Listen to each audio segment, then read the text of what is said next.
Welcome, gentlemen. How have you been after this glorious weekend of video games?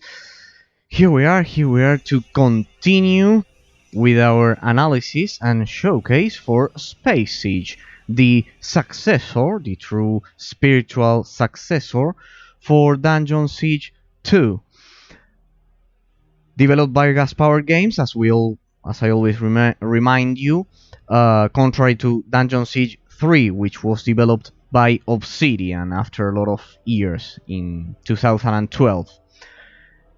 This one was released in 2008, as I have been mentioning, and we are ready to get into the late game, right? We are about to get into the more advanced and subtle features that the game has to offer, the skill tree, the different and more complex strategies that the game has to offer.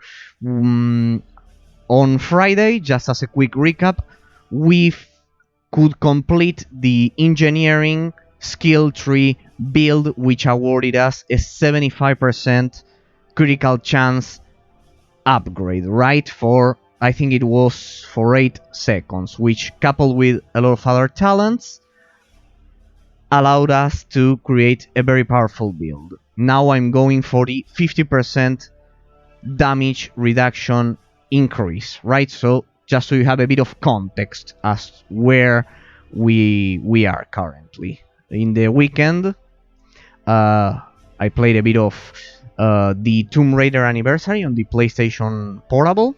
I played it on the PS Vita. It plays excellent, just in case you are interested. Gentlemen, I always tell you the other things I play off stream.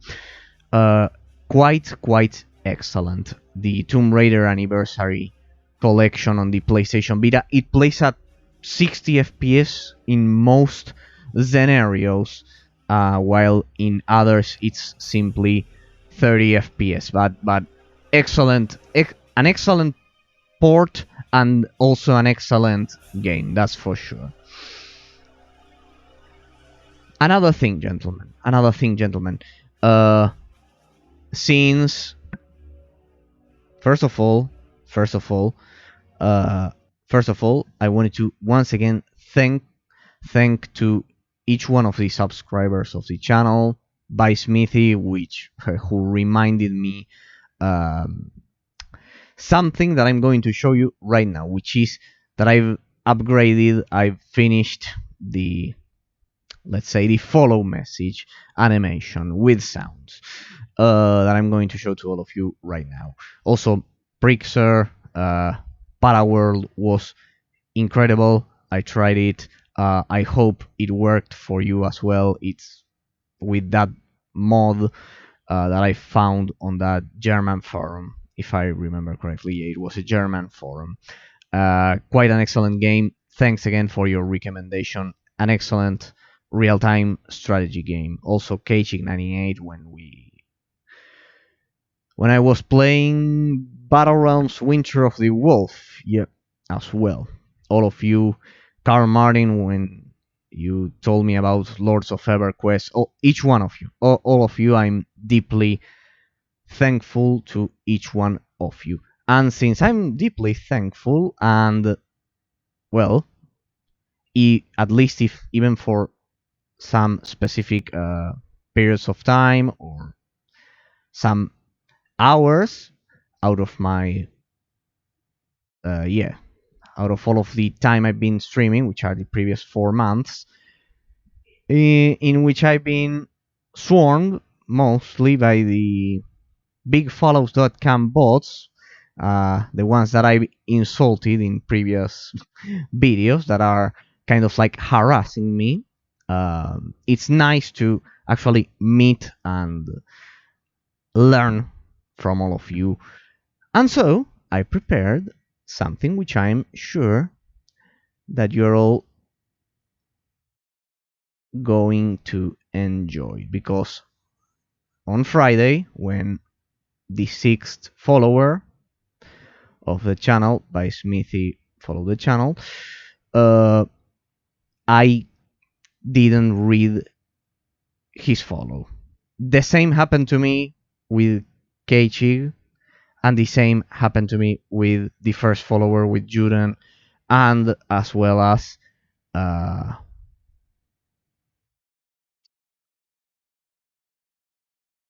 it happened to me with Brixer, but it was the channel was offline. All right, but well, whatever. The important thing is that I fixed it, and I'm sure that this time now that I fixed it, because I've added not only a custom image, but I've also added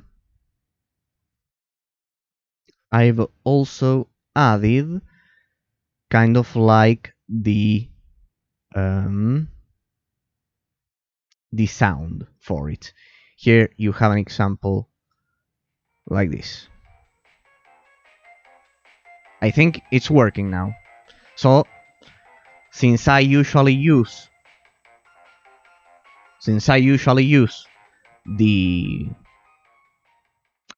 the performance mode, as I mentioned on Friday, uh, and I sometimes don't realize that someone followed the channel.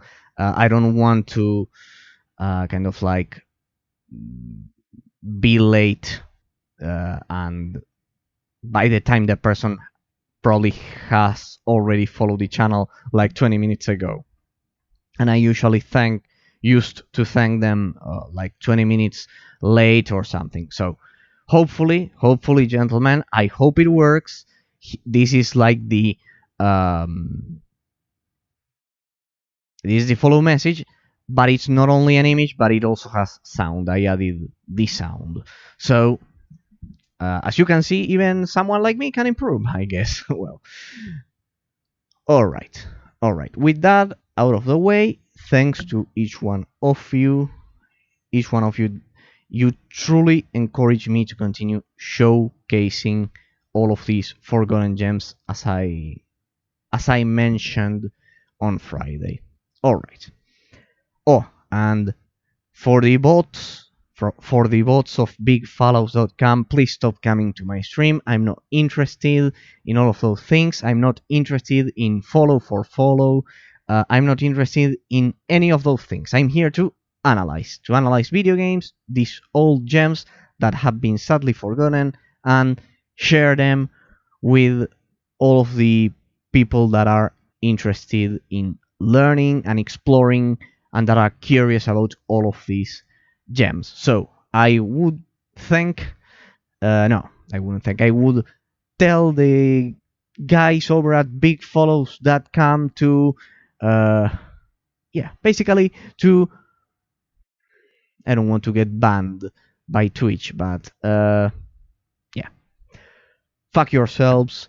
Stop sending follow bots to my stream. I'm not interested in bots, so please stop sending them over here. Stop collecting analytics data, please. Get out of here. Get out of here. The bots from bigfollows.com. Go bother someone else, please. No, not me. Thank you. Uh, I don't want to waste any more time banning your stupid bots from my stream. So please stop sending them over here. Right. So, gentlemen, today there will be no intro other than this. It was 12 minutes, but let's get straight into the more advanced section, the late game, the final section for Space Siege. I hope you'll enjoy it. We'll continue with the analysis for this excellent game. Alright.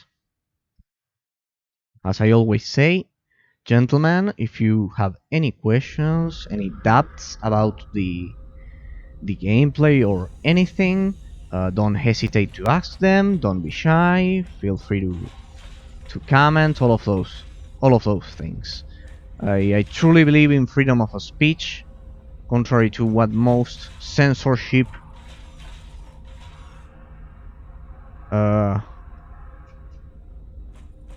yeah, censorship campaigns do. Alright, so do not hesitate to ask any doubts that you may have about the gameplay, yeah, I knew I was forgetting about something. There we go. Much better. It should be smooth now. About the gameplay and all of those things. Alright. That's a lot of RAM. I haven't noticed that.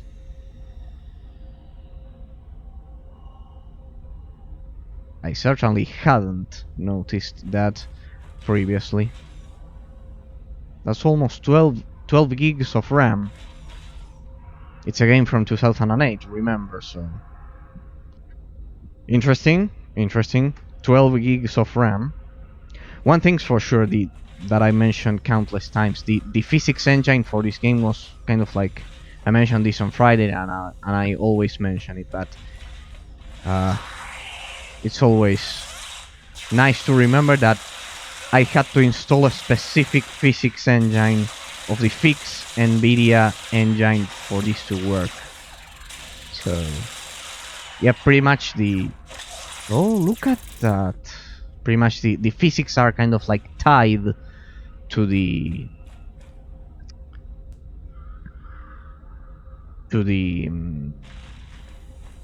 game engine.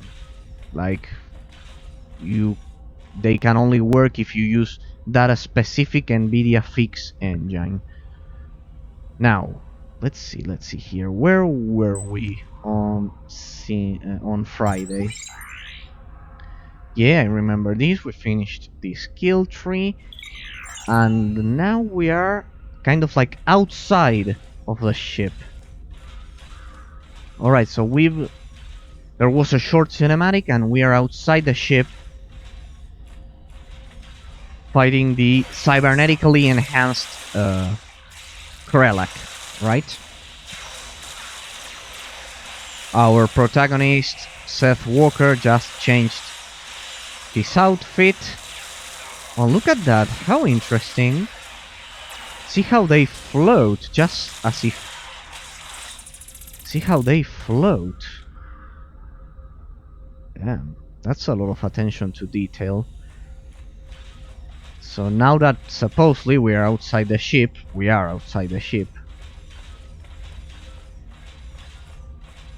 when you kill them, they kind of like float.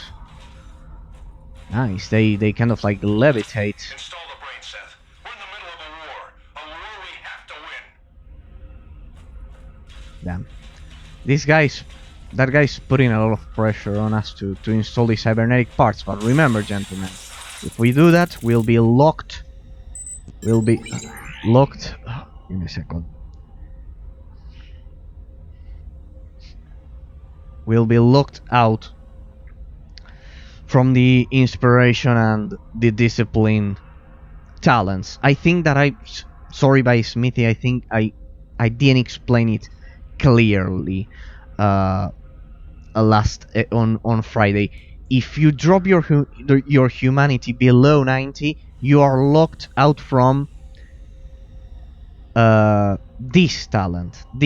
Last time I was about to do the same.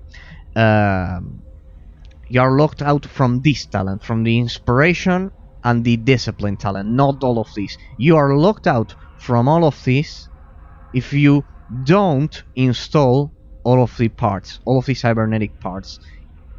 By installing the cybernetic parts, you are locked out from this inspiration and discipline talents. That was the main idea. I rewatched the VOD and I said, alright, I got all of the talents confused. I mixed them up. No, it's like that. If you install the cybernetic parts, you are locked from choosing the inspiration and the discipline talents, because the humanity drops below 90. We have to take into account, we have to consider that I only installed the cybernetic guy and my humanity dropped 296, and the rest of them, the hand, the spine, the arm, the legs, the brain, the chest, all of them drop your humanity. Most of them drop your humanity below 90. Now that we have access to all of them, so yeah, there's that. You either choose to be human or to be cyborg. Uh, so I think I didn't elaborate it properly when I explained it, but basically that's it. Anyway, I think that later when I was playing, I kind of like think that I explained it the proper way. It got confusing at that time, but yeah, basically you install the parts, you are locked from these two. You don't install the parts, you are locked from choosing any of these as I am right now, except for the eye. So yeah, I wanted to clear that up. To clear that up. Sorry for that. Sorry, gentlemen. Have patience with me. I'm a newbie streamer. I've been analyzing all of these games off stream for a lot of years, but I am not not used to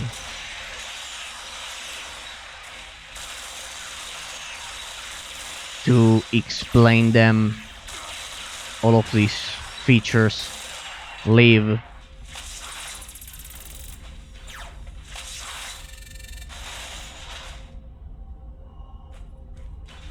so easily. I'm getting the hang of it anyway. At least now the connection works. I hopefully fixed the follow message. I'm improving. That's the idea. To make mistakes, but try to improve and correct them. I simply didn't know that you could configure a JPG, an image file, and then on top of that you could I didn't know you could add custom soundtrack. I chose the kind of like the ringtone from Luigi's Mansion Dark. Quite good.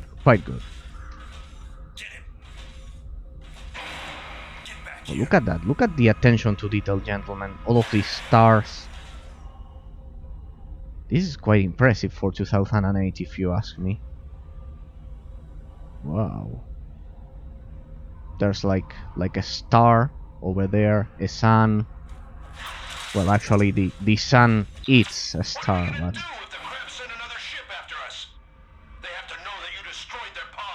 Chasing us, they're chasing us. There isn't much we can do about it. We can prepare for them. Get ready to fight. Fight them with what? Our big army? Our massive fleet? Our only real option is to find someplace to hide. Sure. Whatever you say. Well, I guess those shadows being projected over there, it's a mistake, a technical mistake. A technical flaw, but well, they are also being projected here, so yeah, this could be either a bug or a technical flaw, but it's not a major one, that's for sure. Oh, there's our shadow, but it's technically impressive. Now, I know, gentlemen, we are all wondering the same. Can I target them from here? We'll find out. Yeah, I can. Nice. So the game can detect, the pathfinding is advanced enough as to detect that even if it's not the same corridor, and that both corridors are separated by space, that it's not a wall. Someone programmed that in order to allow us in order to allow us to target those guys.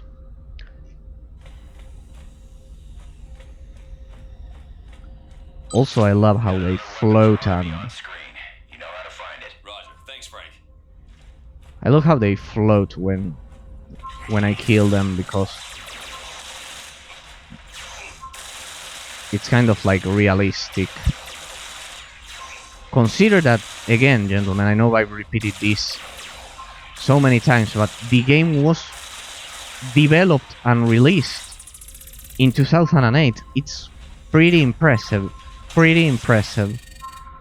They are... Even some modern games don't have physics as advanced as these ones.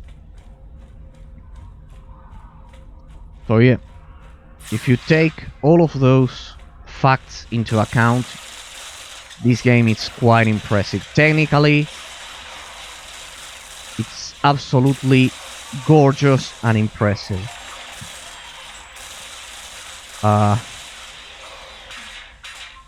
I think that's dealing damage over time. Yeah. I need to invest some. I think I can check out the resistance points I've invested, but I think I haven't spent any any skill points in the resistances, both the electric and the fire resistances. By the way, gentlemen, just some quick news.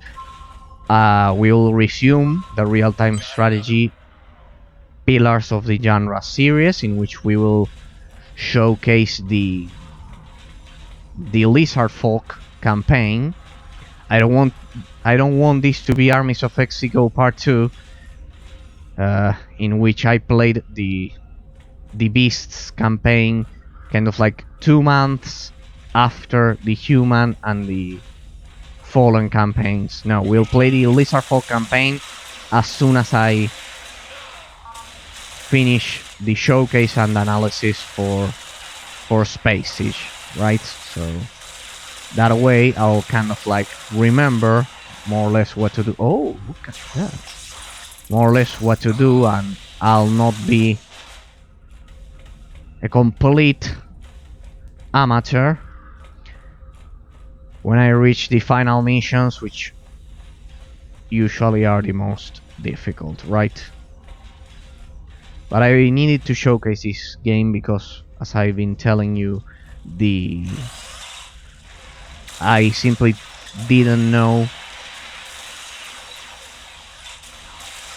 if the game would stop working all of a sudden, as happened to me some months ago.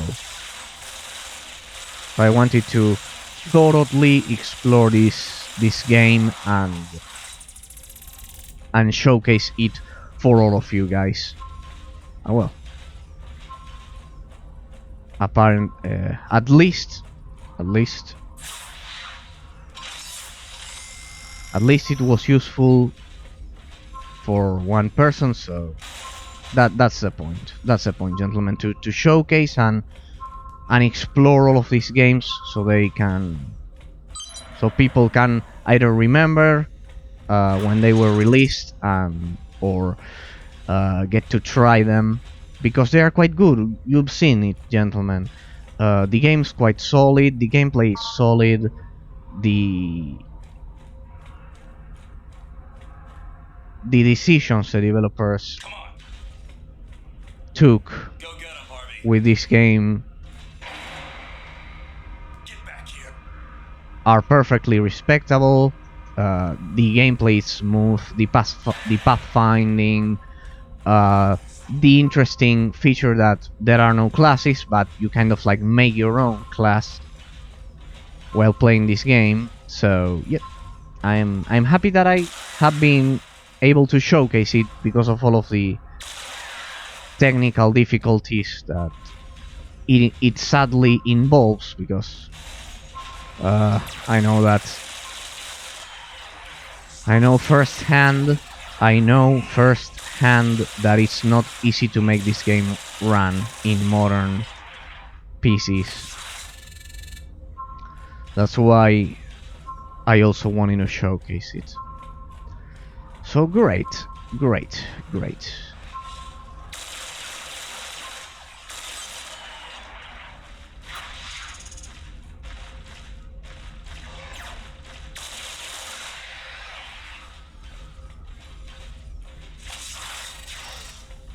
Wait, I haven't reviewed the objectives yet. Deactivate the 5th and final communication array. Alright. Yeah, on Friday I decided not to continue because basically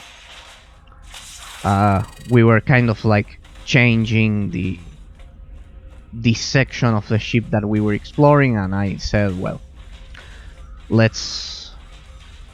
it's better to simply make the trim, the cut here. Let's stop and then we can explore the exterior of the ship, which is extremely impressive. I didn't expect to find... Oh, have you noticed it, gentlemen? Like that, the shadow being projected over there, it's kind of like... Well, it's fairly realistic, to be honest. They knew what they were going for.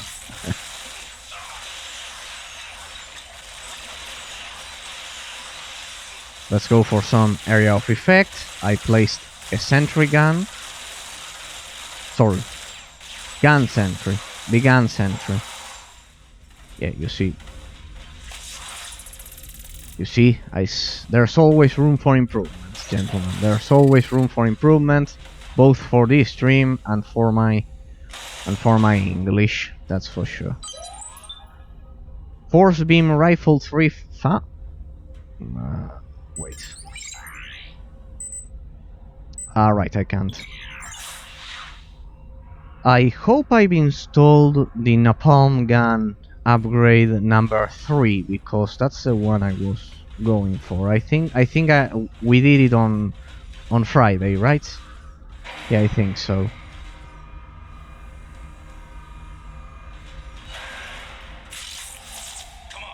No, didn't mean to do that.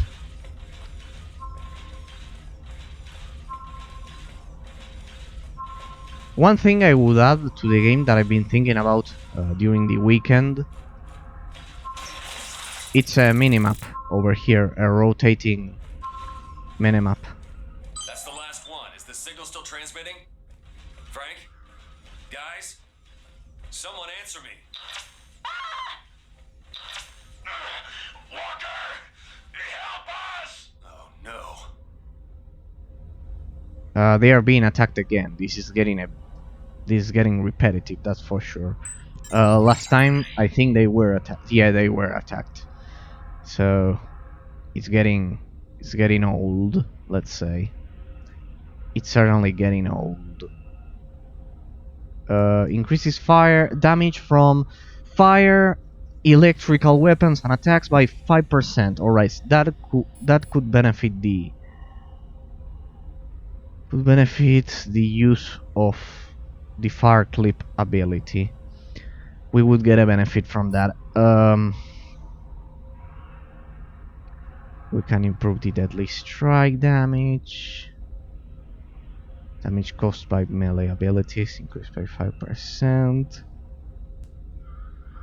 And critical chance by 3%. But it's only one. You can only allocate 1 point in these fatal strikes. No, and I'm not using melee attacks, to be honest. We need to reach 25, right? 25.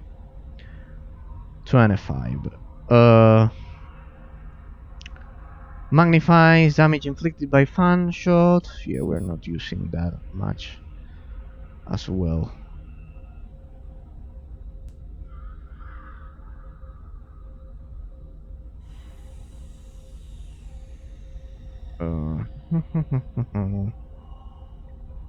This would be 4 plus 5, 9.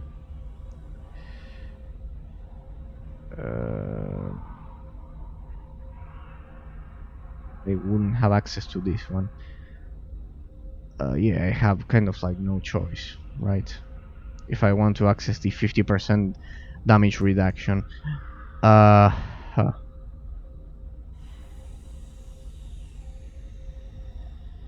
Yeah, looking back, looking back,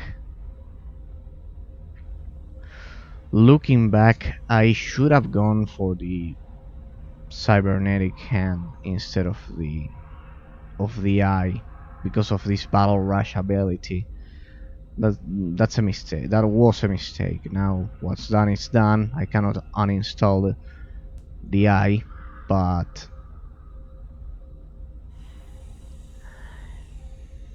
the problem is that I don't know how much energy this battle rush ability uh, would have cost, right? Because if you choose to use the inspiration ability, it consumes 300 energy. That's a lot.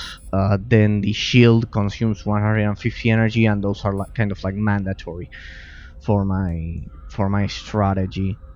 Yeah.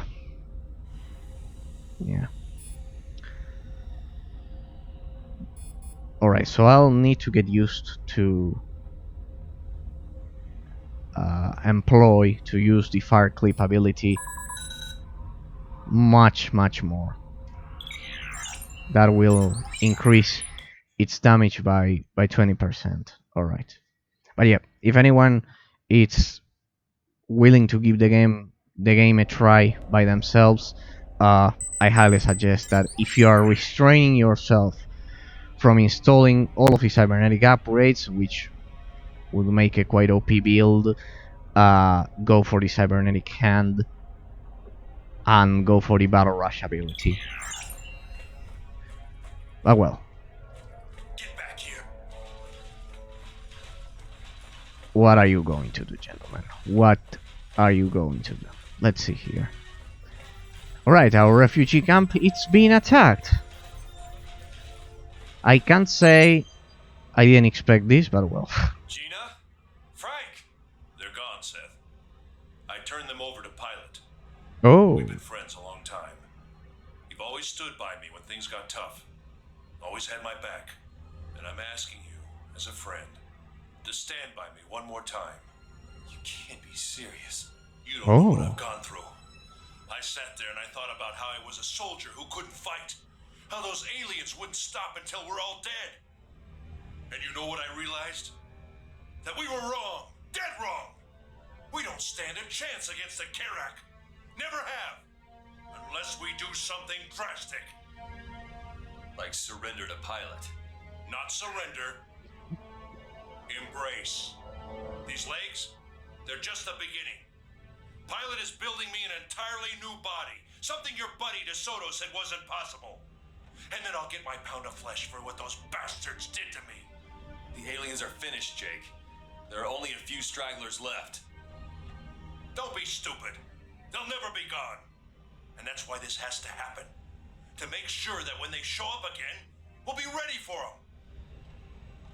But I can't do it alone, buddy. I need you. We have to do this together. So what's it gonna be? Do I get to choose? The future of humanity hangs in the balance. Will you join Jake or will you join Jake and Pilot? No. Oh, that's the whole moral point of the story, to kind of like the moral of the story. It's basically to not be intrusive about your own body, to not install chips and those things on your body, to value your own body, and to not to kind of like be intrusive with it, with, I don't know, chips, tattoos, whatever. It's a nice message. I personally love it. That's for sure. So yeah, for me personally, I'm being honest, I'm not joining Jake and Pilot. I don't like intrusive upgrades. Thank you. I'm boring. What are you gonna do? I am boring. No.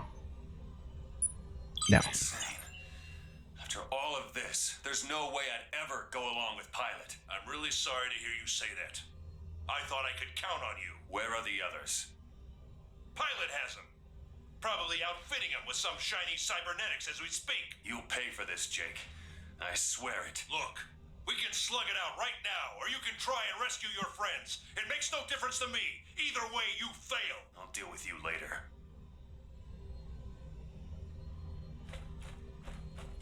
Can I can I still spend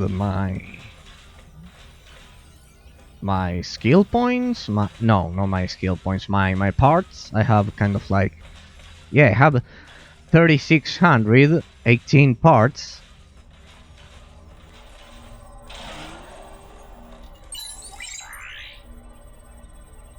$3,618 parts. Let's see. Yeah, perfect. There we go. Thank you. No. Let's go all out this time around. Napalm gun 2. Damn. I'm certainly unlucky. Could it be that I missed the Napalm railgun number 3 upgrade? Or is it that it must be the last one? We'll do this once. Just in case I'm not using them. Anyway, and now that we have more of those, we can try. See, for example, I'm locked out from the cyborg chain gun. You can only use it if you install the cybernetic parts. Frag rifle, paragliding pistols, submachine guns, the mag blade, of course. We can upgrade the mag blade. So we can upgrade the mag blade. It will be quite powerful. That's for sure. It's kind of like the most powerful weapon out of all of them, but it's melee. So yeah. Just in case we need that. Oh. Well. Anyway, we still have our assault rifle, so yeah. I'm basically spending everything I have. Oh, what's that? Challenge. Forces all enemies in a 7-meter radius to attack you. Oh, right, it's like the taunt ability in Sudor. It's like the main tank feature.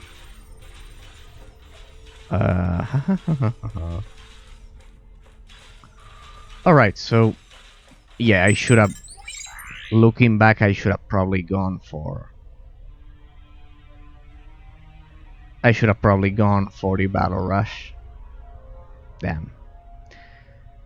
Well, at least I have a 6% increased critical chance, which, coupled with the already impressive 23% critical chance of my fully upgraded assault rifle, should be quite good, right? It's 29%, so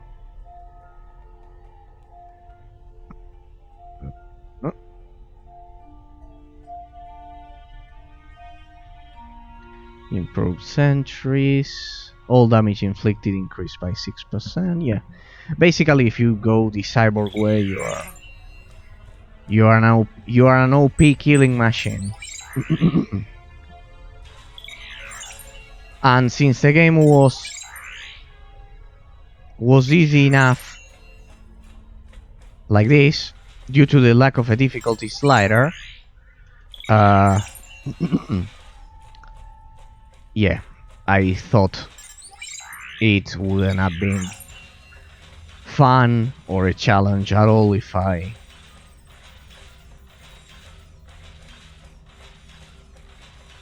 if I would have simply gone full cyborg with all of the OP upgrades and all of that.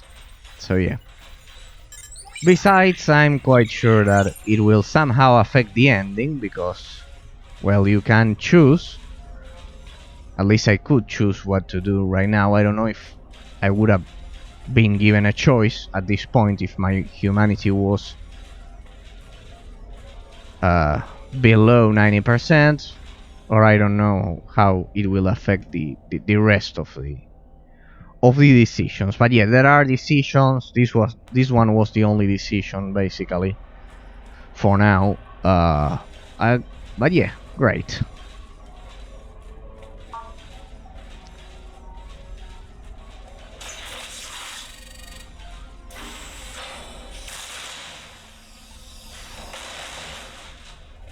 See, there's the accurate oxygen tank behavior that I've been talking about. Brothers in the Ares engine room. You've got to get us out of here. Where's Gina? I don't know. We got separated. You're gonna have to worry about her later. I'm on my way.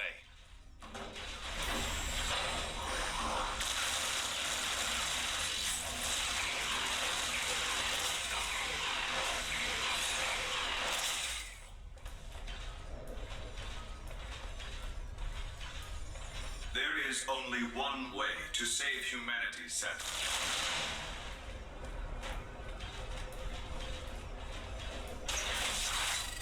Yeah. I kind of like loved the message, the moral message that the game has to offer, not to be intrusive with your own body and all of those things. I personally love it. I think it's an excellent and healthy message for everyone.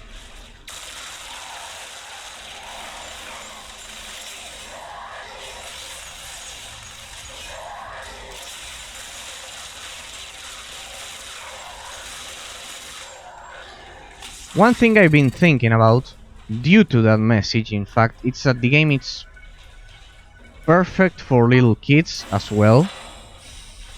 Oh, what's this? Oh, the enemies from before, which...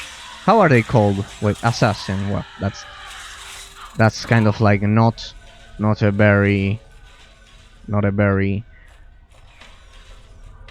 creative name, but well, there's more enemy variety. Good for them. To Federico over on the Balboa, and he's telling me some of his guys are pulling in 10% more than us, and they get optional overtime. What the hell is this? The ISCI is supposed to be governing salaries, right?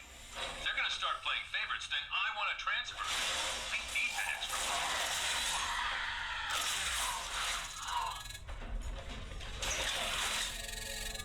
Alright, it was a great idea to upgrade the mag blade. Ha! Great idea.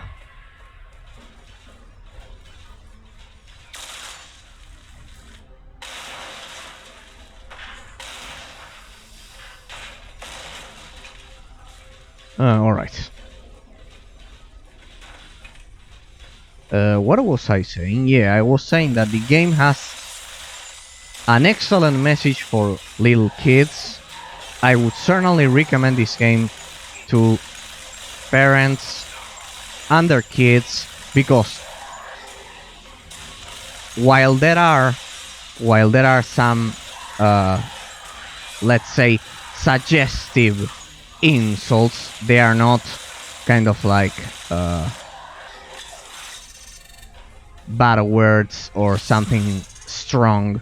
There's no blood. There are no suggestive themes. There are no suggestive scenes. There's literally no nothing obscure or anything like that. And it has a great message. It has a great message about not being intrusive with your own body, which is something that a lot of people sadly hate and don't understand. It's an excellent message. Not to be intrusive with your own body, not installing stupid things just for the sake of I don't know, thinking that you look cool or something like that. It's a great message. It's certainly a great message. So I fully recommend the game if you can make it run for kids. It's an excellent option. No, as I've said, no blood, no suggestive themes, almost no insults, and the ones that are quite light and they don't use any strong language at all. It's kind of like more of a laughing insult. For example, when I think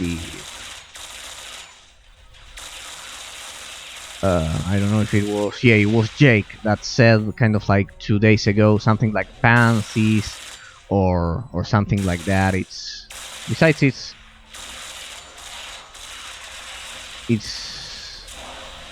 it's great that you can make your choices, but the game clearly states that being intrusive with your own body, it's a mistake, and that you shouldn't be doing those things.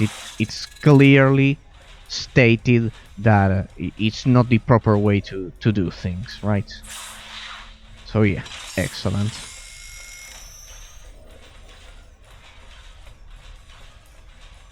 Certainly, my uneducated and illiterate countrymen from ARG that I've mentioned so many times. I know, gentlemen, you are bored of listening. It's boring listening to my intros about those, but they would certainly benefit greatly from listening and learning from this game, because it's an excellent moral message, contrary to most of the stupid and shallow messages that most modern games have. In this game, it's clearly stated that being intrusive with your own body, that being careless about what you do with your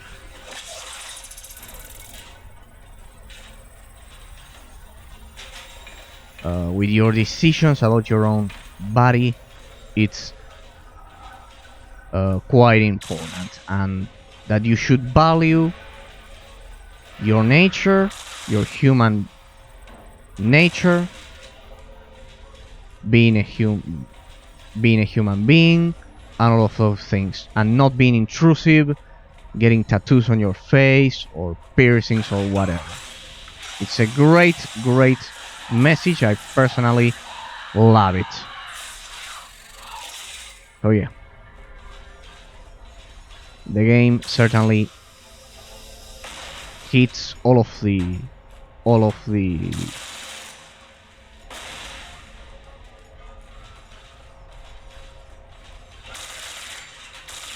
categories, all of the spots, all of the features. It has all of the features that a great game should have. I know this is quite personal, but since this is my channel and I can recommend it from my personal point of view, I think the game has an excellent moral message. Most people usually don't speak about moral messages in video games, which most of the modern ones are terrible. They are the most shitty moral messages that I've seen. They are like political. They include a lot of censorship, and this one is a healthy, unbiased, and wise message. That's for sure. Cyborg Ghost Cannon found, and I also love the kind of like the feeling this game produces in the player, because you kind of like learn how to restrain yourself from stupid instincts, some stupid instincts, which involve being intrusive with your own body and all of those things. So, great message.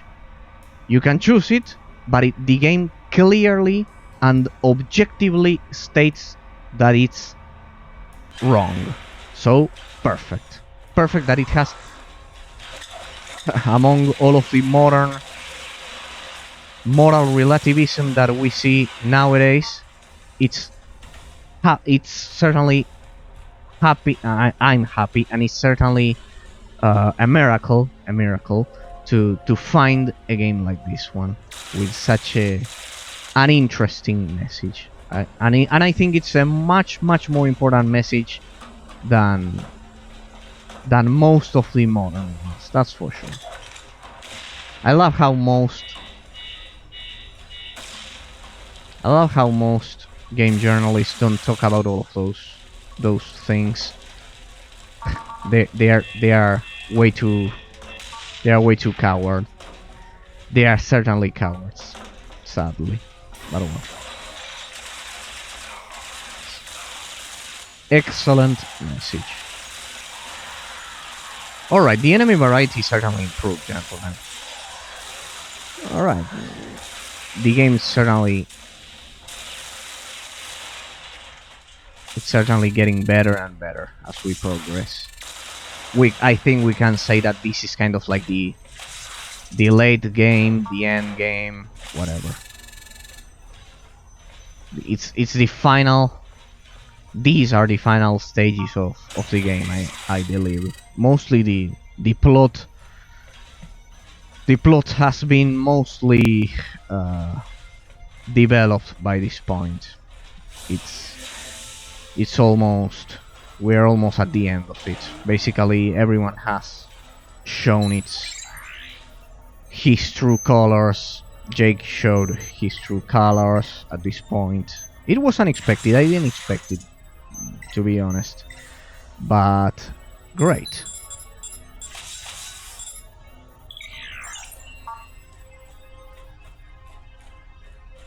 Come on. We Damn, both want the same thing, Seth. But you cannot do it on your own. Lay down your arms and join me.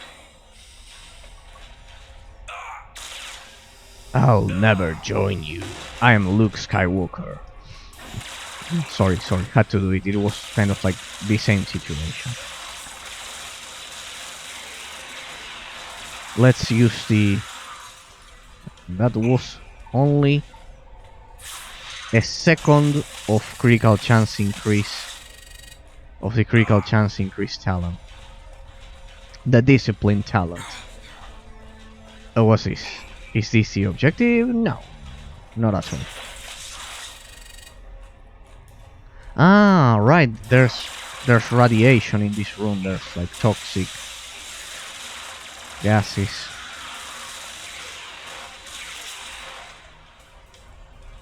That's why we have all of those med kits. Sorry, they are called health packs in this game. But well. Fire damage? Let's try that increased fire damage. Oh, it's quite good.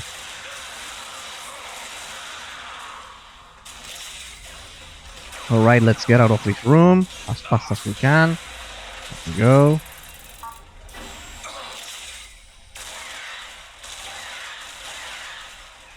Nice. So sad. I'm so sad that mostly nobody will find out about this game. It's so sad. Because it's a great game and it has a lot of interesting features that I've been mentioning. But oh, I was about to die. It has a lot of interesting features, gentlemen. That's for sure. Give me a sec. There we go. Perfect. Great.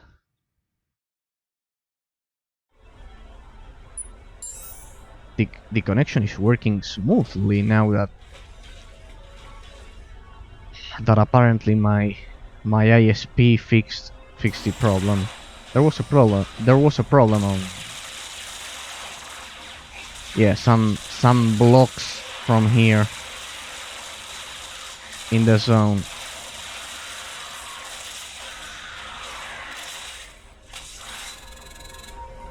And I couldn't stream for a week, so You can imagine how happy I was when I could stream after a week. Here we go. Harvey. Oh.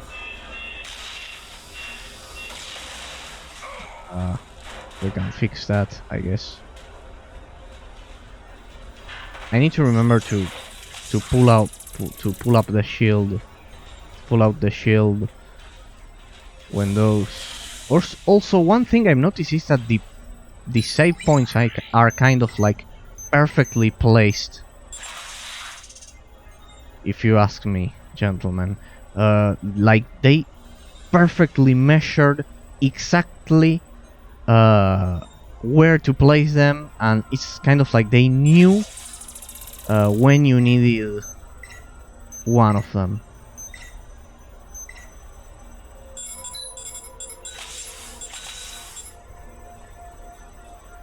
Wait a second, what's the critical chance of 25 without any... Wait, give me a second, because... critical chance with guns... Alright, so this one doesn't affect the mag blade. But this one... Yes, it does affect the mag blade. And it's a 5% right off the bat.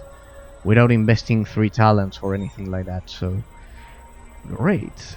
And critical... Ah, but it also increases the critical chance for the rest of my attacks, right? No, it's only the damage caused by melee abilities. I know it's a 3% critical strike chance increase. Alright. Okay. Yep. Quite interesting. I grabbed the health packs, but I didn't save. Yep, still using 12 gigs of RAM. That's a lot for a game this old. Kill those cybers. Apparently, Frank, he's still fighting them.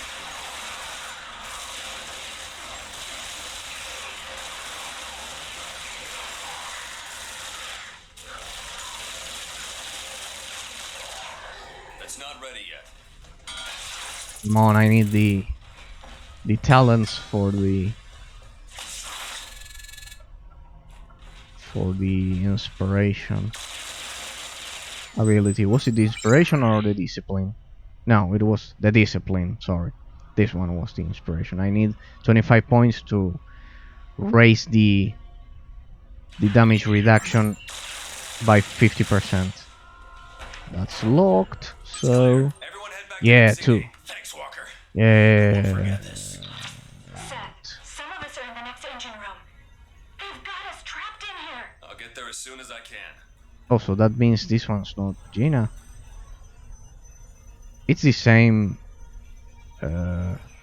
NPC model. Well, whatever. What do I get? Nice. Here's Frank. I love how they clap.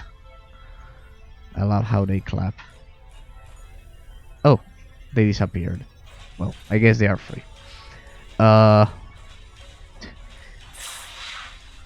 Let's see. Let's save the rest of them.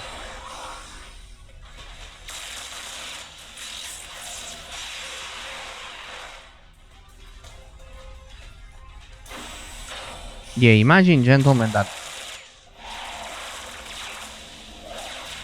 Let's go for this,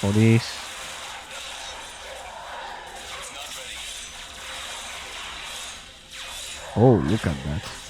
Imagine, gentlemen, that without investing... Without using any of the cybernetic parts, with the mag blade, I'm quite OP. So. Great.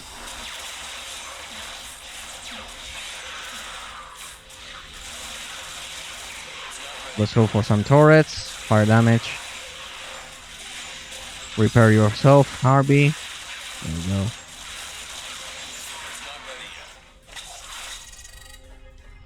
Oh, a big box.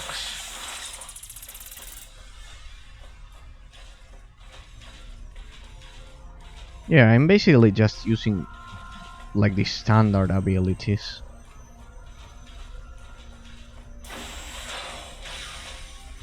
Mag Blade. Let's go for this.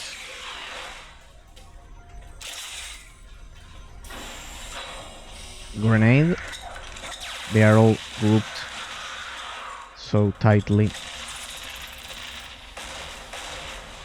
There we go. I love how in the end the enemy variety and the environment improved, right? You could see that I was complaining about environment recycling and about lack of enemy variety kind of like at the beginning of the game, but now it improved. We went outside of a ship. We did a lot of we performed a lot of different tasks, so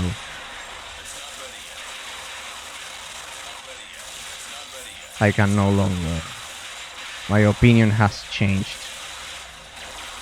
My analysis for the game has changed somehow because, for example, I think this environment, we haven't seen it yet. The part in which we were outside, we had to go outside the ship, was also quite original, if you ask me. And last but not least, kind of like the plot twist and the moral choice. Oh, we got 2 more of those. Great. So I can simply assign 1 here, which I don't care. Ah, no, right. I need 5. Anyway, I needed 5 over here, even more than 5. So we'll do that, and we'll then go for Fatal Strikes, I guess. Yeah, not the best skill tree in the world, but well. Liberation, rescue the survivors in the flash engine. Okay. Yeah, this is not recycled. This environment, I think we haven't explored any environment which is like this one.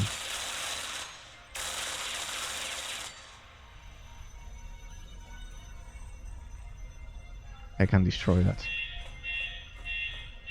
What's going on?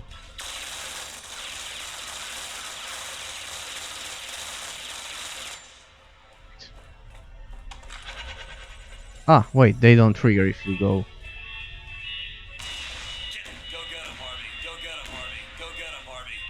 Alright, perfect. Get back here. You have to kind of like exactly go through the middle. In the middle of the stair, you have to descend through the exact middle of the stair. Fortunately, I usually do those things, so it felt natural for me. I know, gentlemen. I'm way too structured. That's my nature. My obsessive and structured and rigid nature, let's say. The world you knew is falling apart before your eyes. You will not defeat the Karak, and you will not defeat my forces. Your time is Wanna short, bet? and soon you and your friends will be converted. It is inevitable. Man. I also love how Harvey is kind of like a nice robot. He saved us and all of that.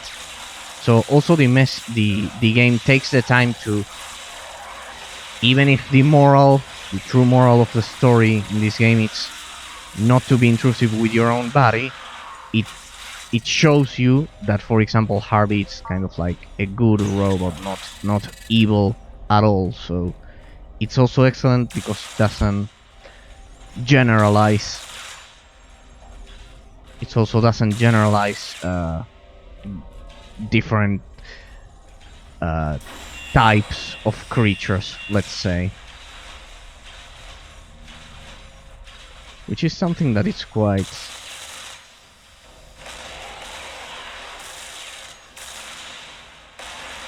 underestimated and has a lot of value, because most people usually generalize about a lot of things. So for me personally, I would say that the game is excellent for kids. It has no blood, as I mentioned. I want to make this clear. It has no blood, it has no suggestive themes, it has no no strong language, let's say, besides unless you consider some things like saying pansies or I don't know.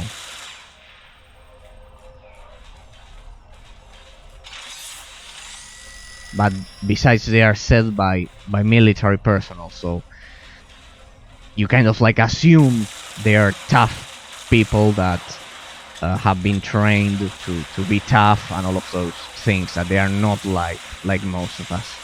So yeah. Oh damn. So yeah, for me personally, the game has excellent moral message.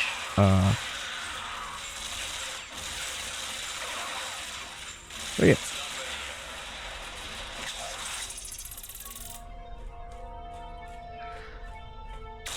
And I would certainly prefer that kids played this instead of the disgusting pile of trash that Fortnite is.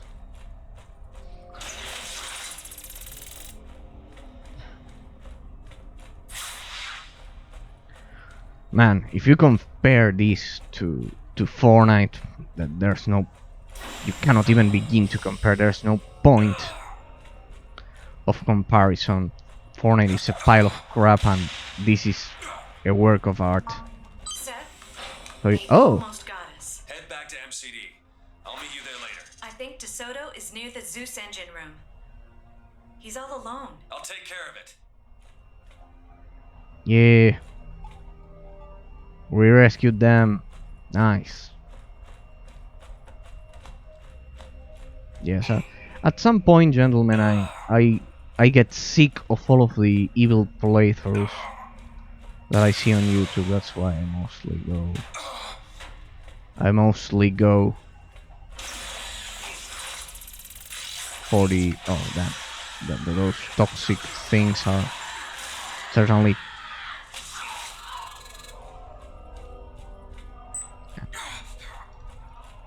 The radiation. I only got 2 health packs left. Yeah, at some point I get sick of all of the evil playthroughs that I see on YouTube and all of those things. I prefer to be kind of like the classic old school figure of the hero, which is quite underrated in the modern times we live in. Sadly, I prefer a more classic approach to those things because of a variety of reasons, which I'll not explain over here. But yeah, that was something that I needed to get off my chest, to comment with all of you guys regarding this game. It has a quite healthy and underrated message, an underrated moral message. Well, enough of that. Let's focus on what we're here to do. We're here to defeat the robot. So look at that. My god. With all of the upgrades, take a look at that. The Magblade has a 100.74 damage per second. Brutal. Simply brutal. Of course, you first need to kind of like get to be involved in a situation in which melee it's actually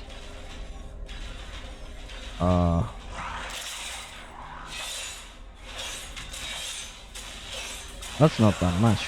Maybe that guy has resistance against physical attacks. Yeah, I've noticed that some of them kind of like have resistance against physical attacks and other enemies against ranged attacks and so on. For example, this one I think it's weak to those. Yeah, that was like half of its health.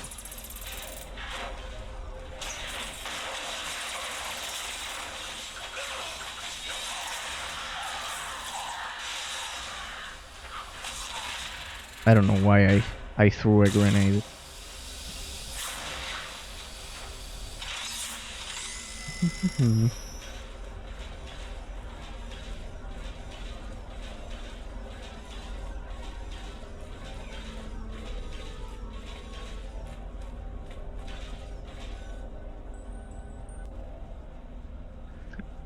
Alright, so this is like we're kind of like everything is happening way too fast. We're kind of like exploring the rest of the ship in a second. All of this is wait, hang on a second.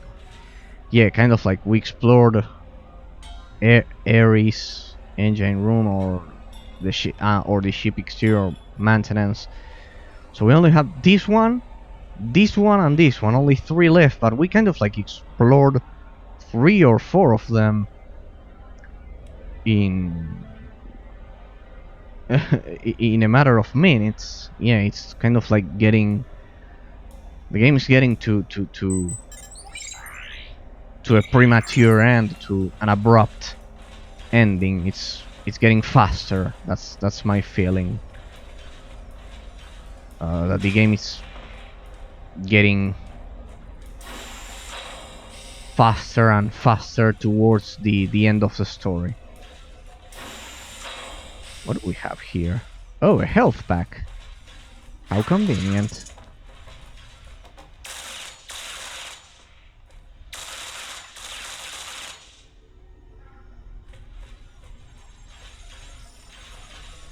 Alright, this environment is not recycled. I don't recall.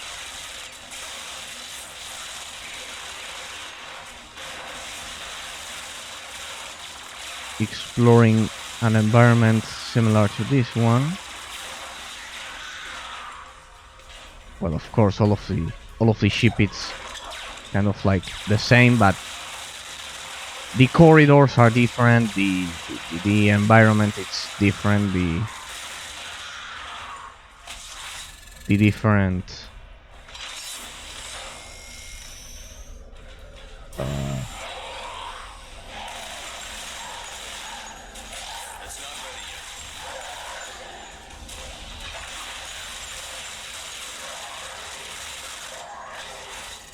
the different passages, the different catwalks in this case are different. So great. Both the enemy variety and the environment improved. I guess we can all agree that they've improved, gentlemen. So great.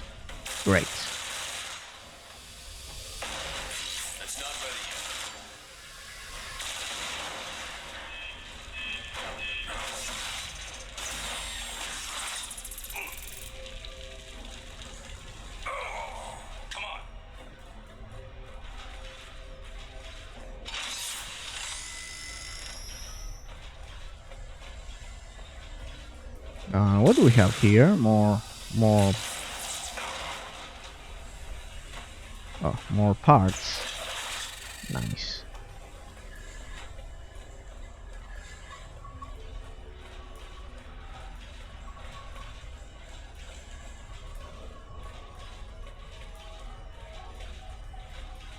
Oh. Get back here.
It's not ready yet.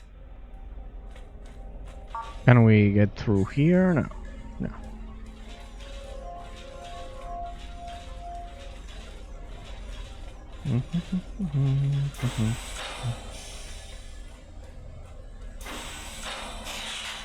Fabricator. Oh. It's a trap.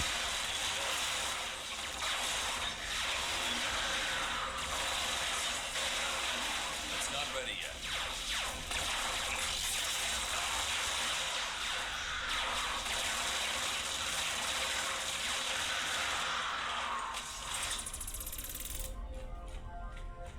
That's new. I haven't seen any of those. Or also any of these things. Great.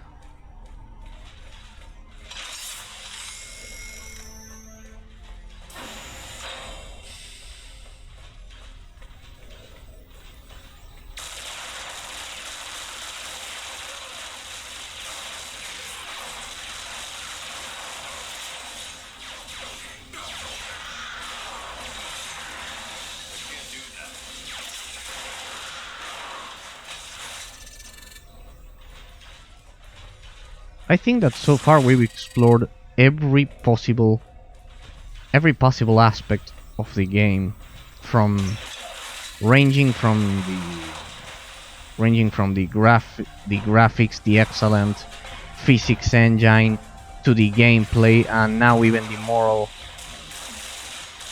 kind of like the moral message, the grandeur and the storyline, the soundtrack, everything, the difficulty, the pathfinding, the skill tree.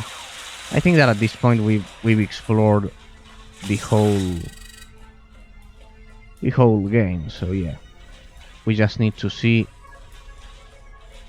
We're close to the conclusion of it, I assume. And that's why I told you, gentlemen, at the beginning of the stream that we would return to Dungeons and Dragons Dragon Shard after this. So, great. I have thoroughly enjoyed the game. I assume we are close to the end. Maybe I'm wrong, but I have thoroughly enjoyed the game. It will remain as one of my favorites from now on. Just so you know my impressions. And clearly has that Dungeon Siege DNA. You kind of like see that it was created by the same developer, and that is simply fantastic. Simply fantastic. It's not ready yet.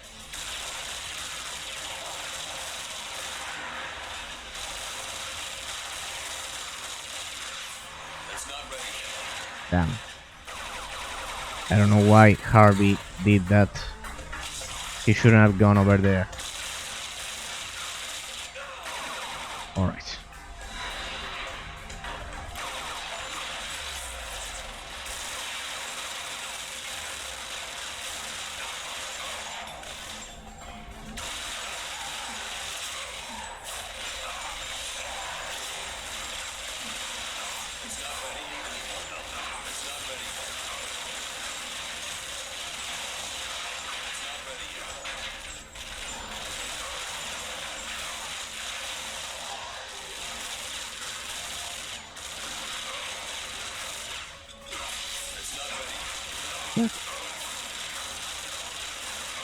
This is getting bad. I'm kind of like... It's not ready yet. Yep. I guess that the fact that my skill tree is dog shit is beginning to...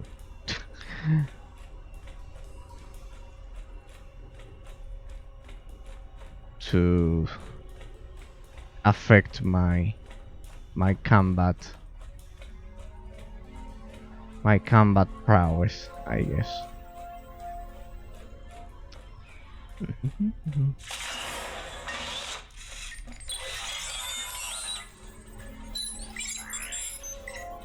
But I think that once we get to the discipline talent, we'll be able to make up for it.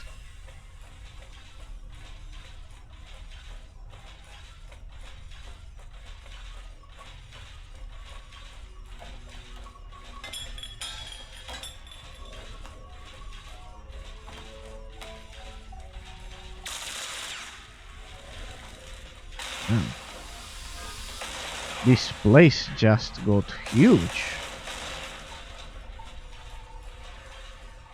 Ah, there's our objective. There's the dock, and I assume we need to continue through there. So first, let's head over there and talk with the doctor. Thank you, Sergeant Walker. I will never be able to properly repay you. Don't thank me yet, Doc. This is a long ways from being over. Indeed. I shall head back to MCD and do what I can to aid in your efforts. It's time for me to deal with Jake. Let me see if I can use DeSoto's program to track down that turncoat. Got him. Marked his location in your PDA. Now go pay that scumbag a visit. It'll be my pleasure.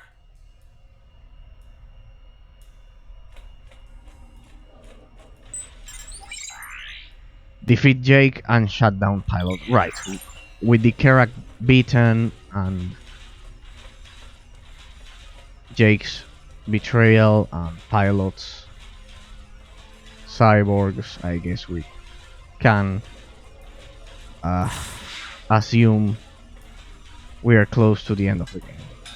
Okay. Could have been better, could have been worse, if you ask me.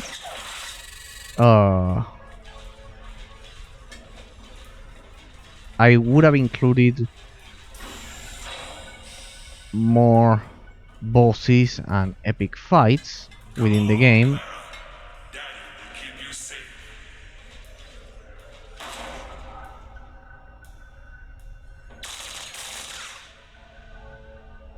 Could it be that's the father of the girl that we have been seeing,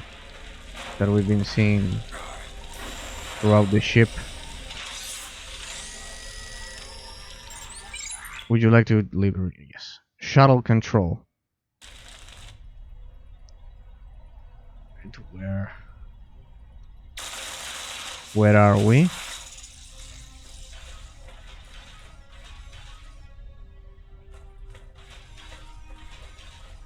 Could it be that thing is Pilot? I see no other exit. I think we're about... We found Pilot. He's right next to Jake's location. How do I turn it off? Okay, there are 3 primary computers, and if I reroute power to them, they should overcharge Pilot's circuits, and that'll be that. You just have to activate the computers to get the juice flowing.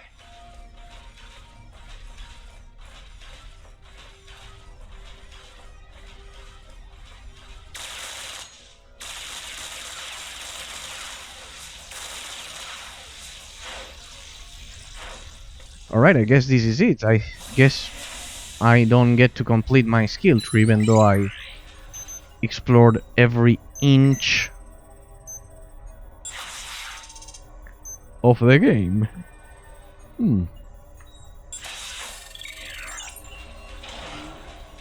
Well, sorry gentlemen, this was my first run, but I couldn't successfully create a proper skill tree rotation, or at least the perfect skill tree rotation. Oh well. Maybe we still have the chance. Somehow. We'll see. Also, I don't know why I don't have the napalm gun upgrade level 3 for Harvey. But well. I think I haven't skipped any of them. Oh, I could be wrong.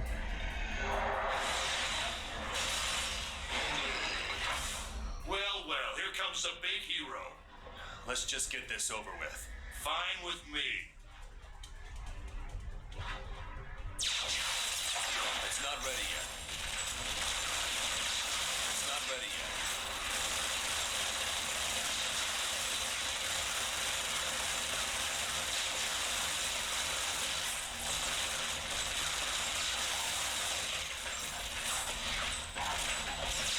Get on these!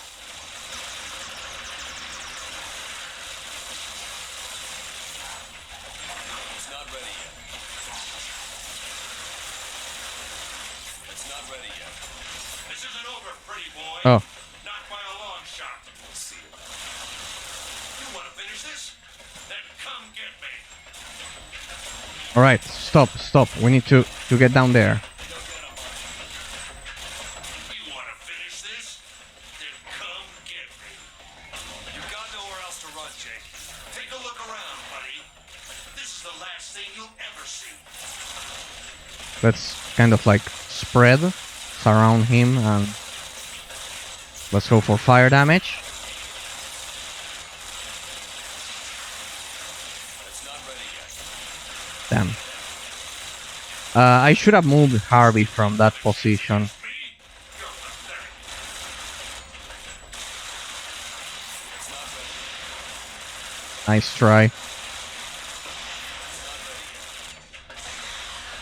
Oh.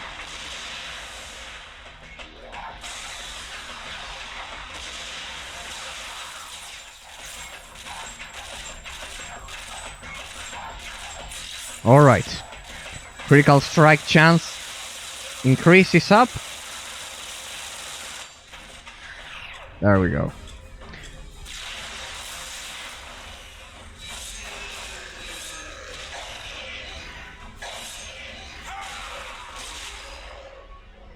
Goodbye, Jake. Now I'm gonna pay your boss a little visit.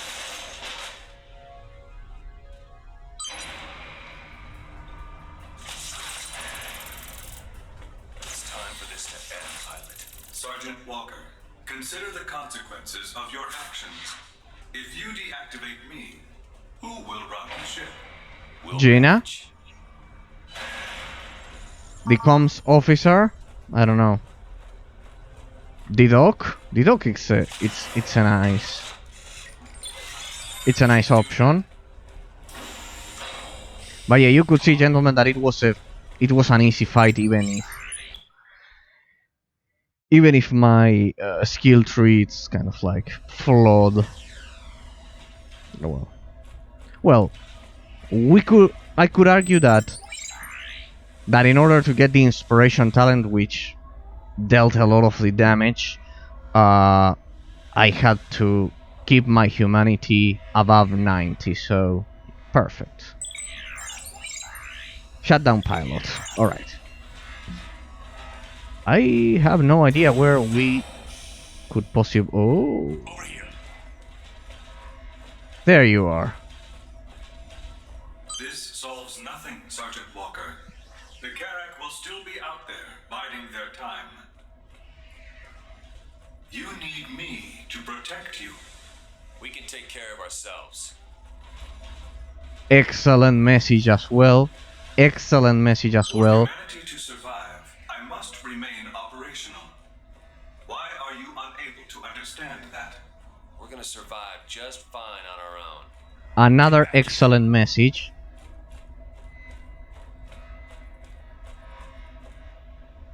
Another excellent message. For all of the social media addicts and Twitter philosophers, excellent message. To not teach any moral lessons to people or to tell them what to do. Excellent. They will find you. There is no escape. It's only a matter of time. Goodbye. The Carrack are what have you done? Your family is dead and nothing will change. What do we do now? Oh, this could be the ending, I just gentlemen. spoke with Frank. Sounds like the ship is pretty banged up, but we should be able to reach the Tachibana. Once we get there, we can strip it down for parts and get the Armstrong back to 100%. I still can't believe we survived all of this. There were times when I thought we were finished, but you always found a way to pull us through. Everyone did their part, Gina. And we'll all do whatever it takes to make sure we find a new home. No matter how long it takes.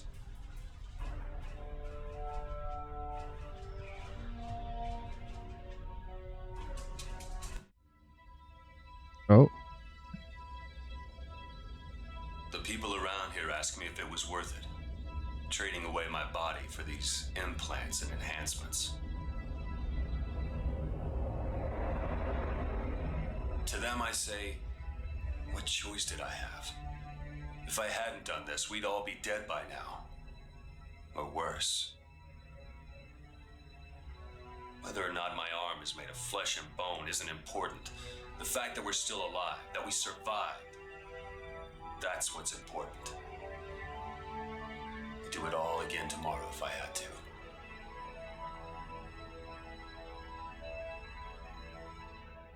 I think I got this ending because I installed the eye.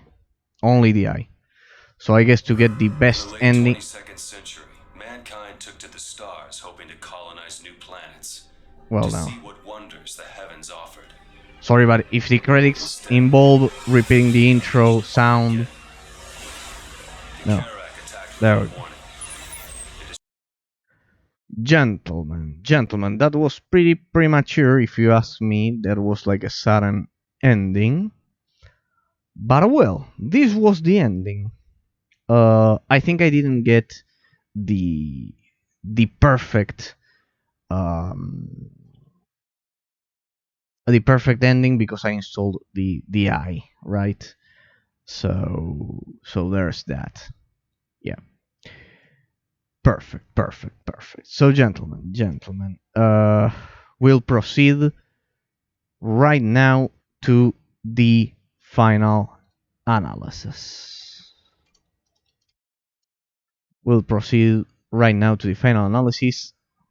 Involuntarily, I perfectly calculated everything because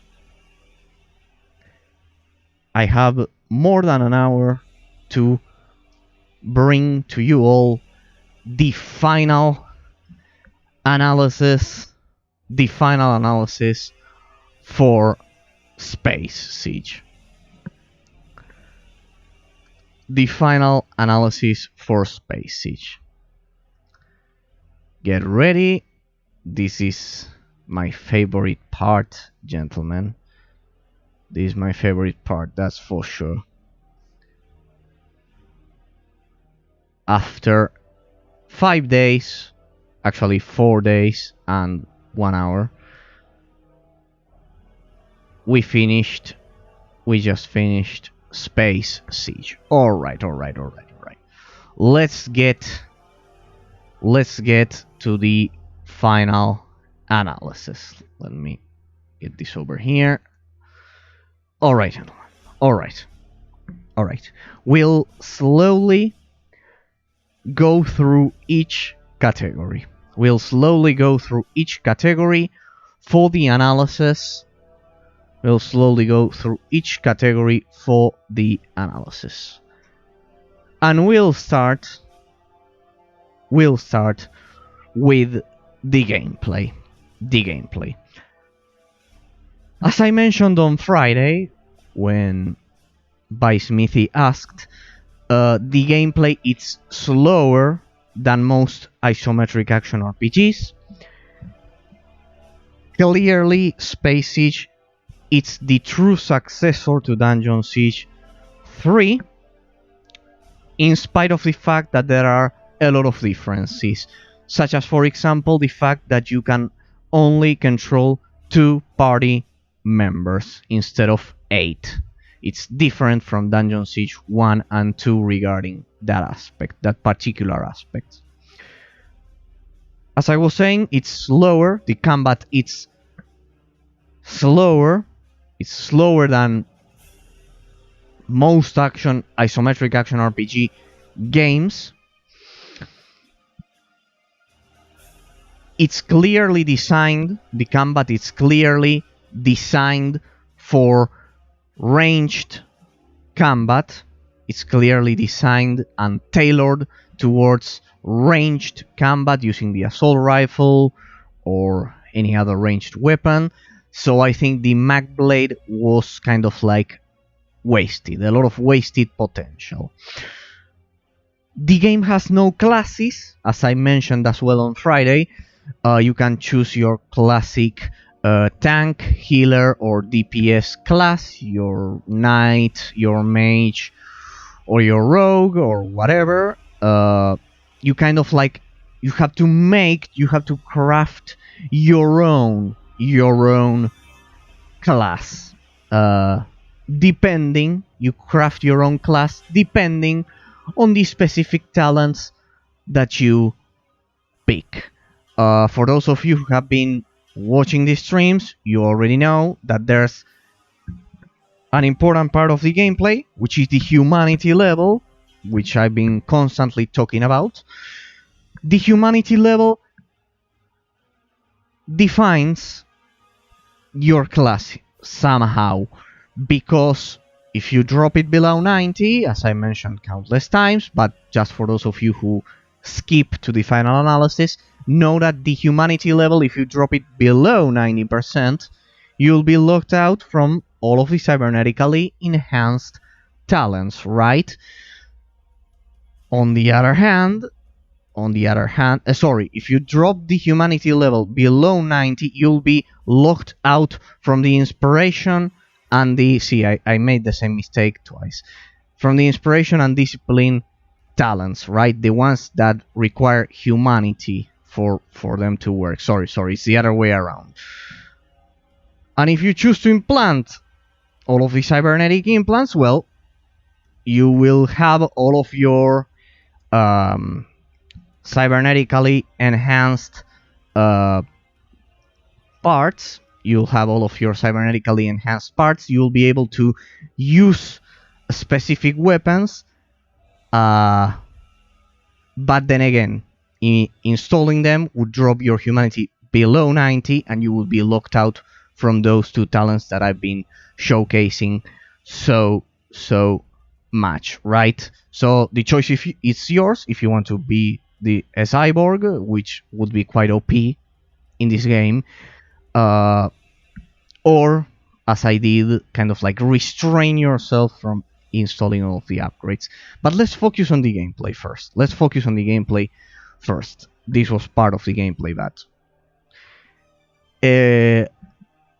let's focus on the pathfinding. The pathfinding is quite good. It's not perfect because sometimes when you click on the terrain, I think I haven't mentioned this, it can be a bit clunky. You'll experience it immediately if you play the game, but it can be a bit clunky. You use the shift key to kind of like lock yourself in place and attack enemies that you have around you. It can be a bit clunky, but the pathfinding is fine. It's fine.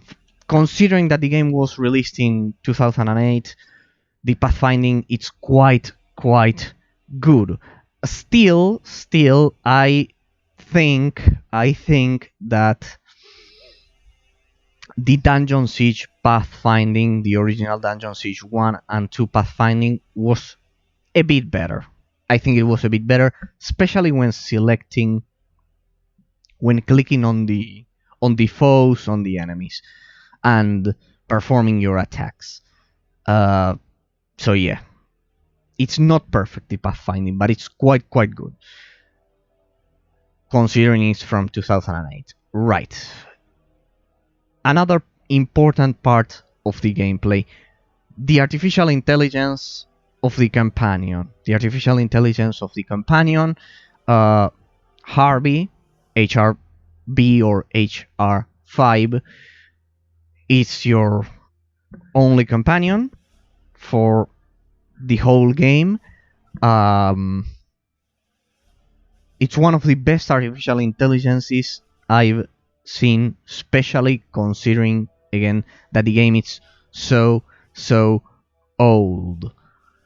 well, it's not like ancient, like from the 80s, the 70s, but it's from 2008, so it's been some time.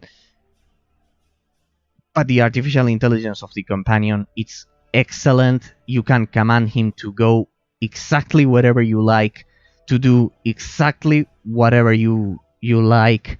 Uh, it also has abilities, but they feel kind of like wasted because anyway, your energy doesn't regenerate automatically. There's no automatically regenerated energy in this game, which leads me, gentlemen, to another important part of the analysis, which I haven't mentioned for the past 5 days.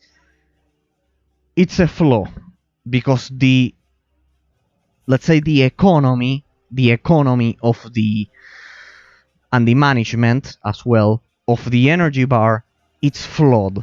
Why? Because you cannot use the full extent of your abilities, and while that wouldn't be a problem under normal circumstances, in this game is it is a problem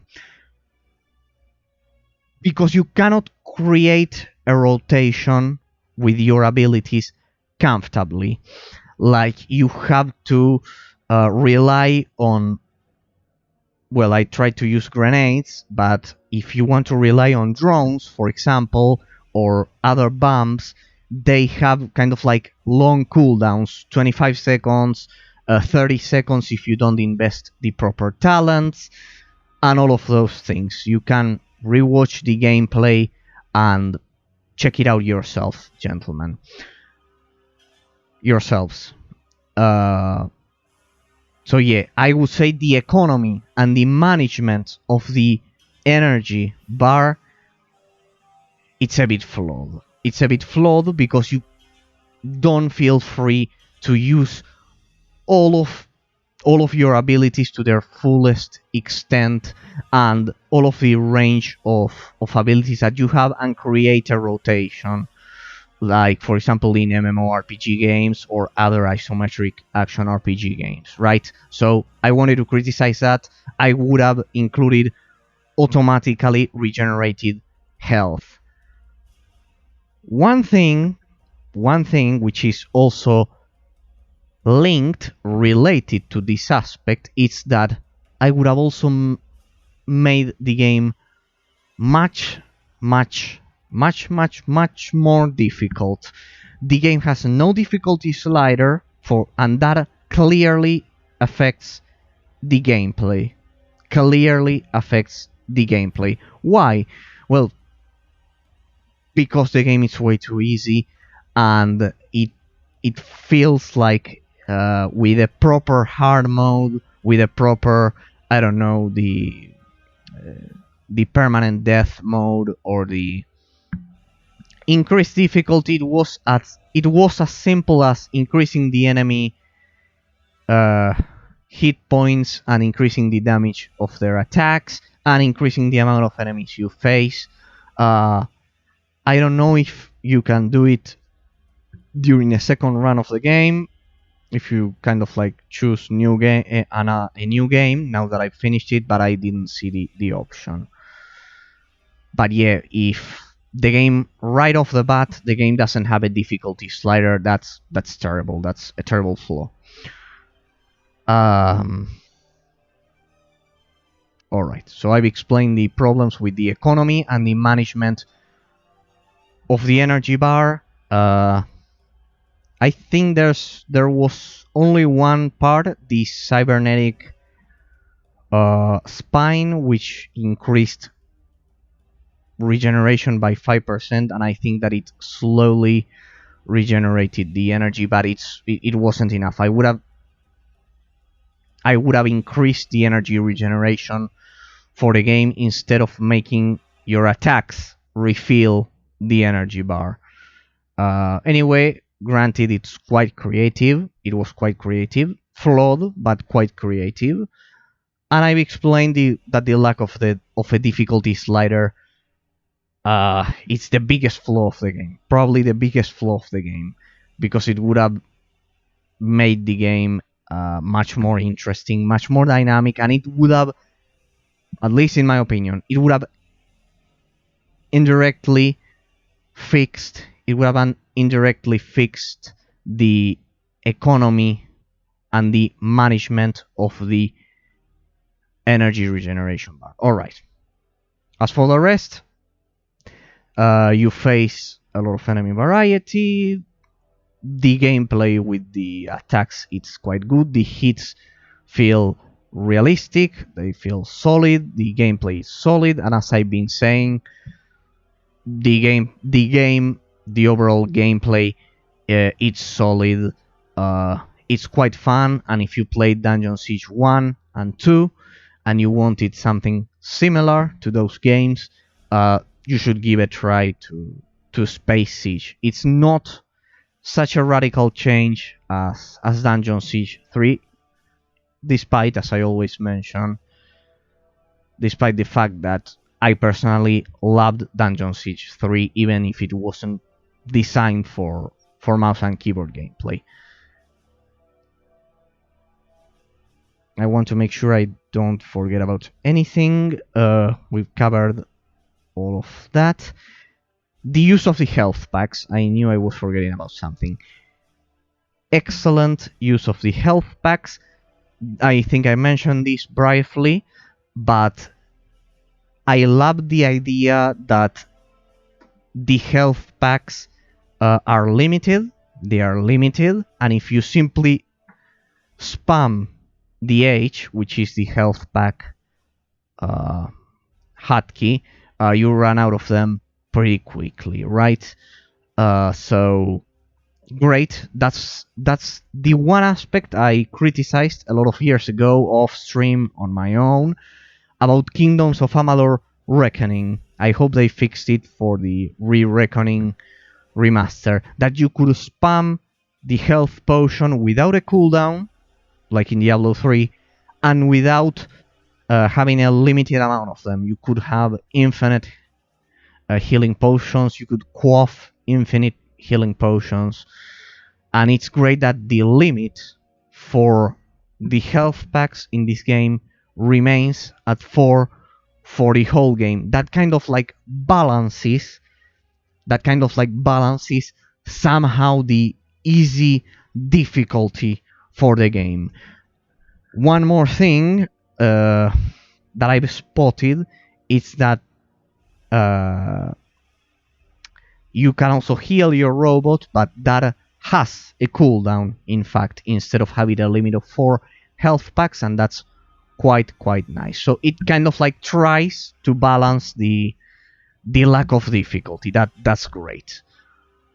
Alright. I think I haven't forgotten anything.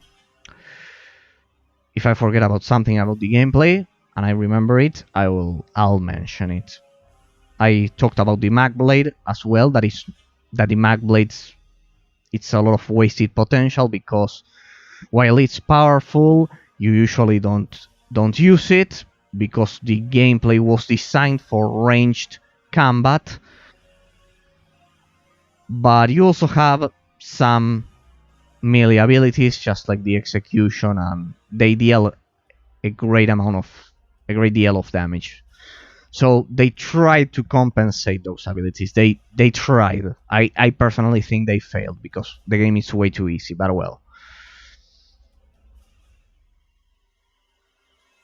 Alright. The upgrades are interesting. The upgrades for your weapons are also quite good. You also have upgrades for all of these stats. But one thing I mentioned is that there's no inventory. No inventory at all. There's no inventory. You cannot upgrade your headpiece or your armor or your legs with any item that modifies your base stats. Instead, you simply install the cybernetic parts, but they add specific bonuses. You can choose which stats you increase by installing the parts. They are simply predefined. This is what you have. You either take it, or as I did, you don't take it. But there's no, for example, focusing on increased, I don't know, let's say add fire damage to your basic attacks. No, you have to use the ability. For example, add critical chance through a headpiece or something like that. No, you have to specifically install the spine or pick the specific talents in the skill tree. Everything is managed through the skill tree. You choose your class through the skill tree. You tailor it to your own taste through the skill tree. You kind of like, and to some extent, if you go cyborg, you can also choose all of those things, right? But basically, the skill tree determines your class, let's say. In the game, there are no classes, as I mentioned at the beginning of this section of the analysis. Let's proceed, gentlemen, because I think I covered everything. I think I covered everything regarding the gameplay. Let's proceed to the next category of the analysis, the technical state of the game, the technical part of the analysis. Well. All right. Let me see that the connection is working properly. Perfect. The technical part of the analysis. I mentioned this on Friday again, countless times. The game is certainly in a poor technical state, sadly. I know that if you watch the gameplay, it may look pretty with that 75 frames per second lock. That's quite a lot for 2008. I know you must have seen it pretty smoothly and all of that I am, because I showcased it at 1080p 60 FPS. But you need to know this: the game has terrible issues. And for this category, before proceeding to the graphics engine and all of that, I want to ensure that you guys understand that just to play this game, I had to use a third-party app called Borderless Gaming, because there's a problem with full screen. There's a problem with the mouse pointer bag. There are a lot of technical issues. The game, when you open the game for the first time, it will play at 720p and not your monitor's native resolution. And you have to go through all of these steps to play it, right? As I mentioned, if you truly, if you are desperate to play this game because you loved the first Dungeon Siege, the second Dungeon Siege, and you just discovered this game because of my gameplay or what, I want to include the kind of like the technical summary for it. You need a specific version of the NVIDIA Fix engine because of the specific physics engine that the game uses. I mentioned this on Friday, but I'll do so again. You need to run the Borderless Gaming app continuously while playing this game, so you can get the game to work in full screen, and to unlock the resolution properly. And even after all of those fixes, which should fix the mouse pointer bug, the game could also stop working, or you could accidentally update the fix engine. Besides, as you may imagine, if you don't have NVIDIA graphics card, if you have a GPU from AMD or the new ones from Intel, I am not sure that the game will work. I'm not sure if the game will work at all. Like, at all. So, just so you know, take all of those things into account, just as I said to by Smithy on Friday, that if you want to truly play the game, Google all of the problems it has. I mentioned these two because I think they are the biggest ones, but you may encounter others. I also think I manually edited the configuration file, for example, but I think those three things are the only ones needed, as far as I remember. Alright, I hope it was useful for all of us, gentlemen. But just know all of that. Google and research about how to make the game run if you truly want to get kind of like the true Dungeon Siege 3 experience, because this one is quite similar. With all of that said, and taking all of that into account, the poor technical state of the game, gentlemen, I must say that I'm impressed, astounded, absolutely delighted by the physics engine of the game. It's probably the most advanced physics engine I've seen for an isometric action RPG. We're talking about Half-Life 2 levels of physics for the time this game was developed in. Incredible physics engine that you could all see that for example, the oxygen tanks behave 100% accurately, as I've been mentioning, the chairs, the tables, almost everything. Not to mention that the graphics for the game are impressive. There are like LED or LCD screens all over the place displaying images. The environment, I think it has ambient occlusion, so it's great. If you manage to make the game work, it can be quite impressive. It looks better than most modern indie games. So yeah, if you can somehow overcome the technical difficulties that the game has, it's impressive. It's absolutely impressive, the graphical quality, not only that, the special effects for the game. I criticized the lack of more visual evidence for both. Some of the abilities, for example, sometimes you use the execution ability or the mag blade shot ability. There are some abilities that are not properly animated. They are not properly represented with those epic animations that we are used to see in modern isometric action RPG games such as Grim Dawn or Diablo 3. I've also criticized the lack... I praised,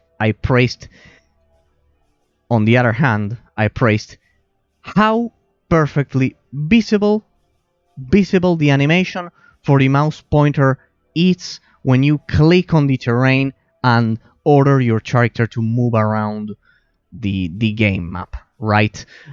It's clearly visible. It has a nice animation. You've been watching it for 5 days now, gentlemen. It's that teal kind of like a high-tech circle that you see that you used to see when I was clicking on the terrain, right? So on one hand, some of the animations for some abilities, are lacking. There's not much visual evidence that you are triggering that ability. Mostly the mag shot and the execution, for example, but well, it's not that terrible. It's nitpicking at that point. I'll venture to say. But I love the visual evidence that you are clicking on the terrain. That's something that back in the day, I know it may sound stupid now, but a lot of games didn't have it. I think Diablo 3 doesn't have it, if I remember correctly. I played it a lot of years ago, but yeah, it basically doesn't have those flashy. This one had a flashy and visible. That's the important part. There should be a visible animation that you are clicking on the terrain. For example, in Diablo 2, there wasn't any visible animations that you were clicking on the terrain, and that's something I criticized. I think that in Dungeon Siege 1 and 2 there weren't. Yeah, there was. There was like this. Yeah. There was like this green 3D circle. Yeah, there was like a tiny 3D green circle. So yeah, perfect that. Well, I think we've covered everything. Graphics, technical issues, special effects. Those are basically the three branches I examine when looking at the technical aspect for the gameplay. However, I think the connection is working properly. Yeah, the connection is working properly. If we compare this to other games of that time, this one was quite advanced, especially because of the physics, because of all of the things I mentioned. So you can imagine that first I need to point out the game has terrible technical difficulties, and it would greatly benefit from a remaster, but it doesn't need a remake. The graphics are quite good. It simply needs to fix that mouse pointer bug, that nasty mouse pointer bug, and fix the full screen option that it has. But if you can overcome all of those technical difficulties, if we focus specifically on the graphical aspect and the graphics engine, the game is a perfect S regarding the technical category of the analysis, the technical aspect of it. So yes, but I will, just as a side note, I will take into account the technical issues, right? Because I need to be fair, gentlemen. The technical issues that plague the game could prevent a lot of people, and will certainly prevent a lot of people from playing it. Next category for the analysis, the level design. The level design, gentlemen. Well, I've talked about the environment recycling that the game does. It improves. The lack of enemy variety at the beginning of the game. It improved as well. Both of those two things that I criticized at the beginning of the game improved by the middle of the game and the end game. But the thing I will criticize, sorry, I know I'm the worst. I always have to criticize something. I know. The lack of a longer campaign and the lack of replayability. The game absolutely kills, destroys, ruins every possibility of replaying it because of how short and how and the lack of another difficulty mode. Those two things, the lack of a difficulty slider, a hard mode, as well as the relatively short duration of the game,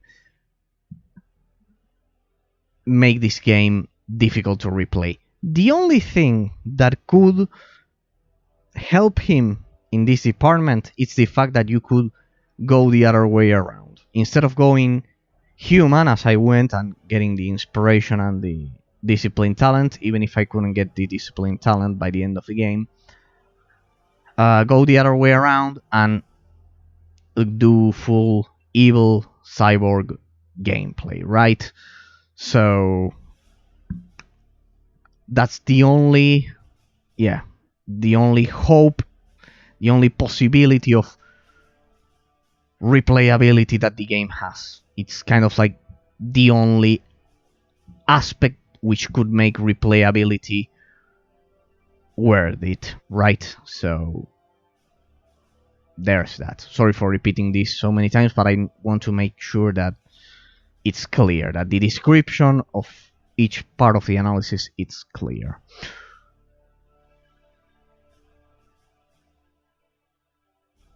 Besides that, the environment of the ship is quite good.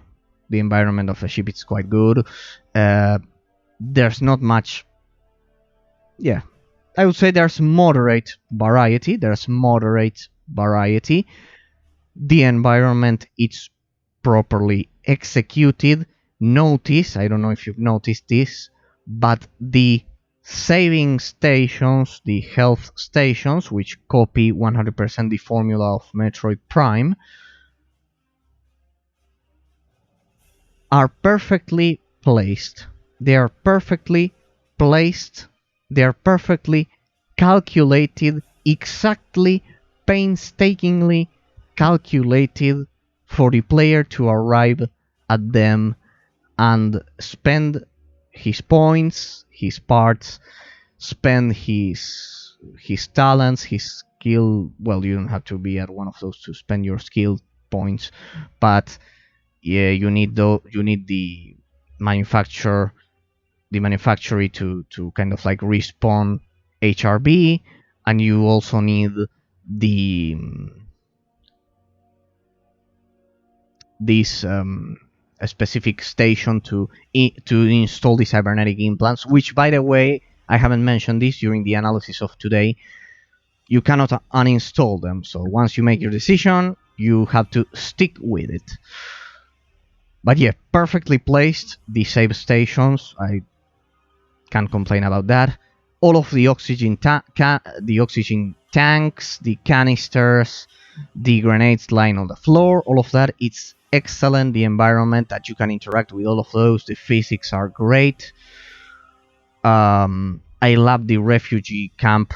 I call it the refugee camp, but it's kind of like the comms officer room, in which most of the human interaction aboard the ship happens, right? With us, the only survivors. All right, we'll get to the fourth part of the analysis of my 5-pronged system, gentlemen. The fourth part of my analysis, which is the grandeur, which involves the impact of the story, as well as the soundtrack, the ambience, and the overall vibe of the game, let's say, as modern youngsters say.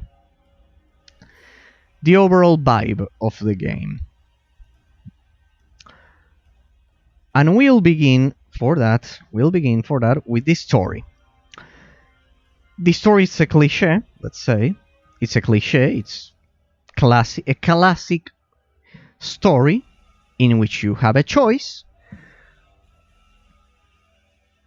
But as I've been mentioning, the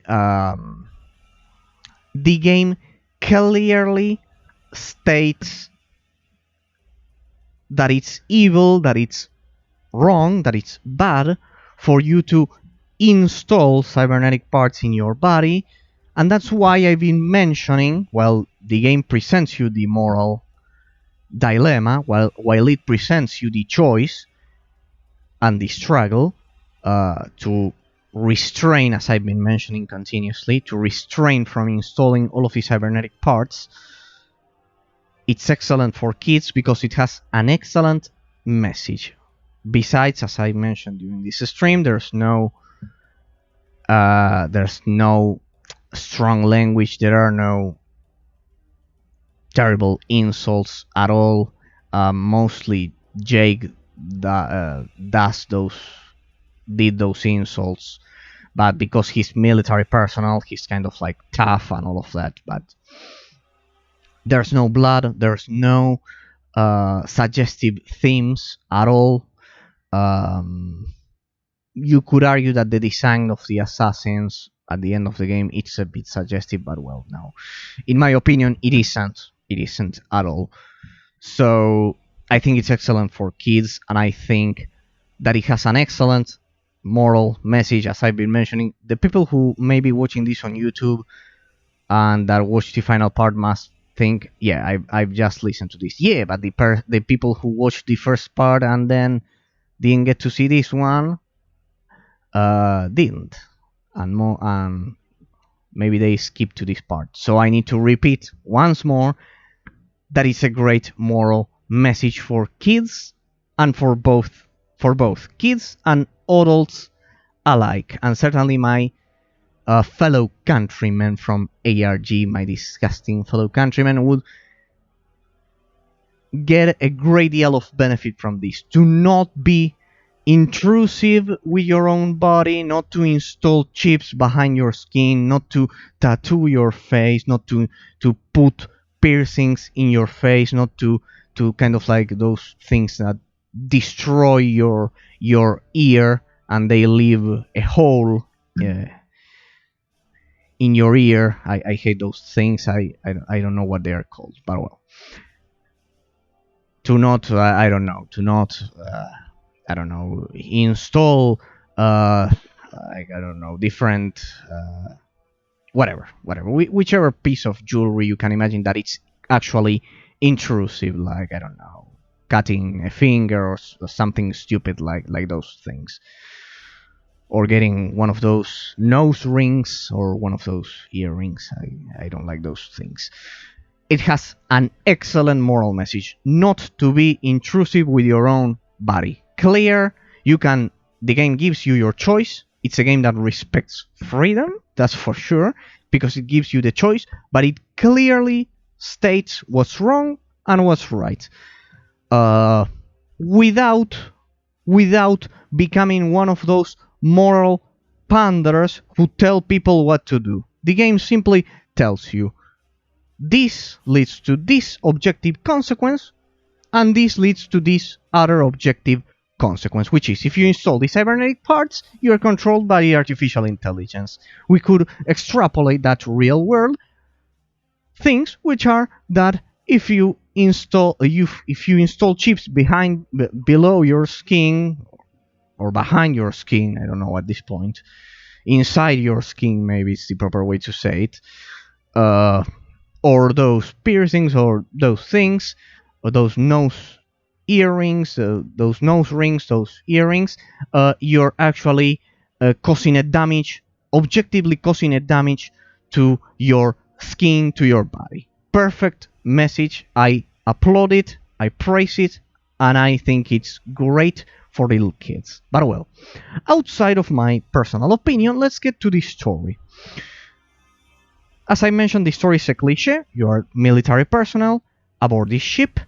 One thing I mentioned, which is quite interesting, it's that the protagonist, Seth Walker, isn't the classic and conventional silent protagonist.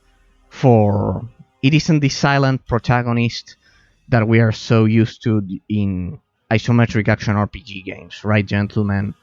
So great. That's truly great. The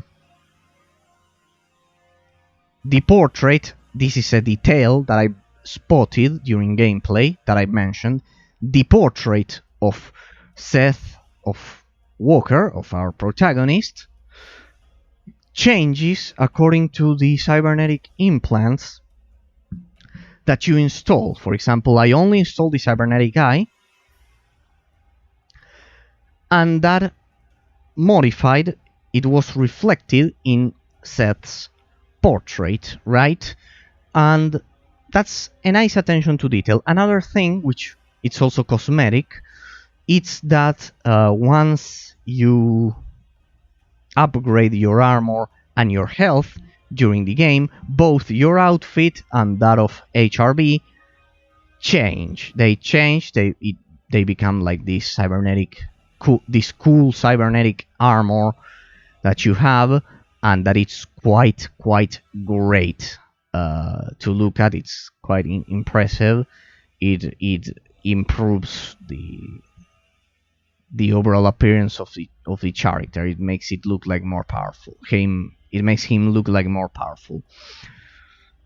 And all of those attention to details have a correlation because they are tied to the moral choice that I've referred to previously in the story. If you install all of the cybernetic parts, I'm sure you must end up looking like a total cyborg and something totally different, so just as we saw right now with Jake and all of that he truly turned into a cyborg. So it's great to see that the cosmetic changes reflect the personality, the moral choices, and all of the overall storyline for the game.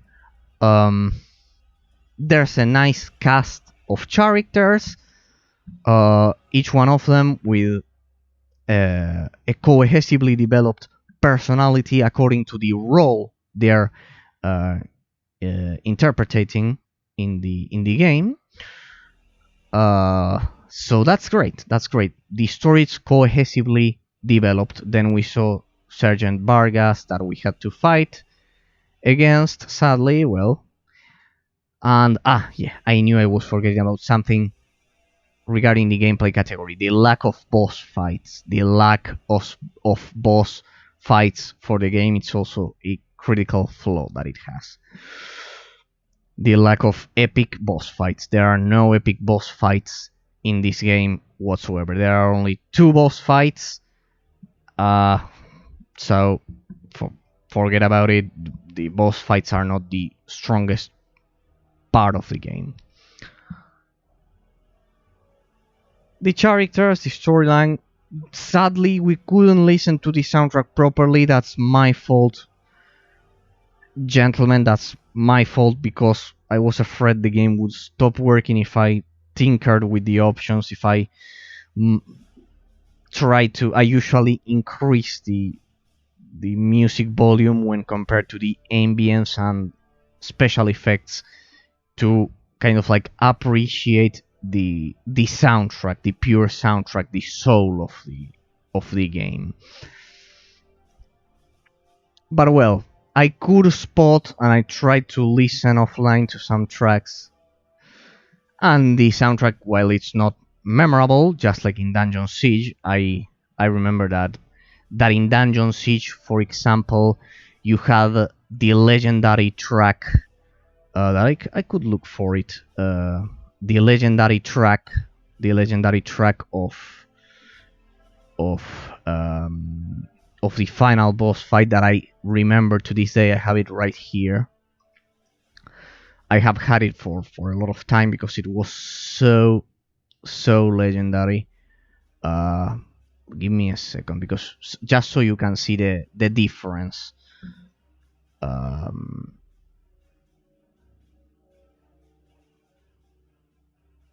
Trust me.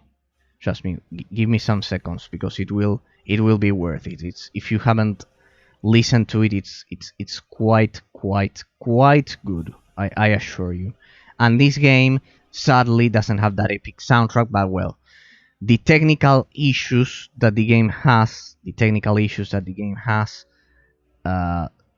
sadly kind of like destroy the possibility to listen to that. Here it is. Sorry, gentlemen. Here it is. It took me some time, but here you can listen to it. This is kind of like the final...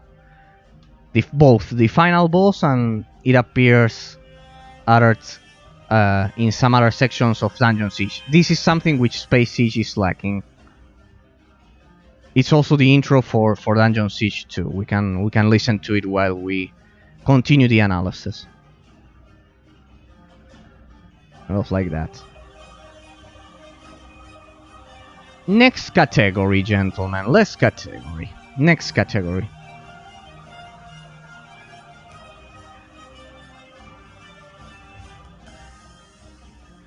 The extension of the level design, right? As I mentioned, the game isn't that...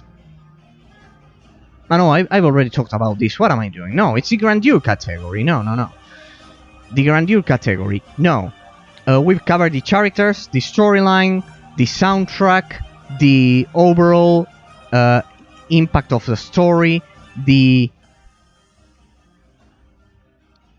the overall, also the kind of like the character design, the patterns of behavior that they have, which are quite convincing. The betrayal of Jake, the sad end of Commander Vargas, the rescue of Dr. DeSoto, all of those things. I personally love the refugee camp story, because it was like a refugee camp, because everything happened aboard this ship, and I love those games in which, for example, the first level of Knights of the Old Republic 2, in which you kind of like feel safe when you're at the medical bay with Kreia and with Aton at the beginning of the game, when compared to the rest of the desolated mining facility that gets destroyed and could explode any second. In this case, the Krelak are the threat, the cyborgs, the betrayal of Pilot, and the overall philosophy of the game. So great. Excellent. I liked it. Besides, I love the classic hero story. I don't like for example, I hated the story in Red Dead Redemption 1, the ending, all of those things. I think they are absolutely lacking of morals. They are absolutely lacking of morals, of discipline, of sense of duty, of all of those things, which are values that should be praised much more in video games. Sadly, they are not praised that much. So I love the classic hero story, the moral choice, and the message. I've already mentioned that it's excellent for kids, so I won't repeat myself. So, great. The grandeur category for the analysis, great as well. Finally, the innovation. And also, it will act as a conclusion. Because the innovation, it's key. It's a key concept to understand Space Siege. The use of the 4th health packs as a limitation, just so you don't spam those health packs. Sadly, the energy regeneration system, the economy and the management of it's not perfectly executed. I would have included automatically regenerated energy.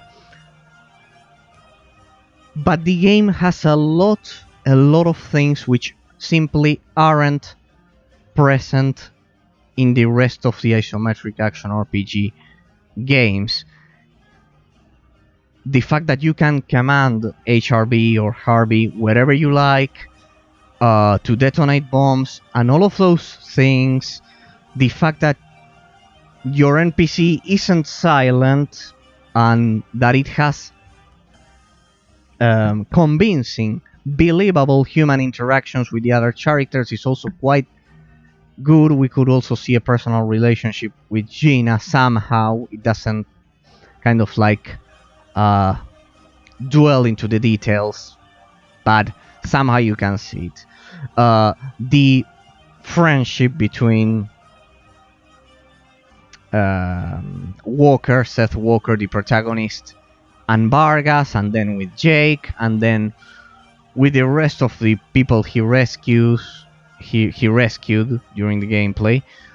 It's excellent, great, and it's something that we don't see in many isometric action RPG games. For example, Diablo 2, Torchlight, and all of Fate, the Fate series, all of those.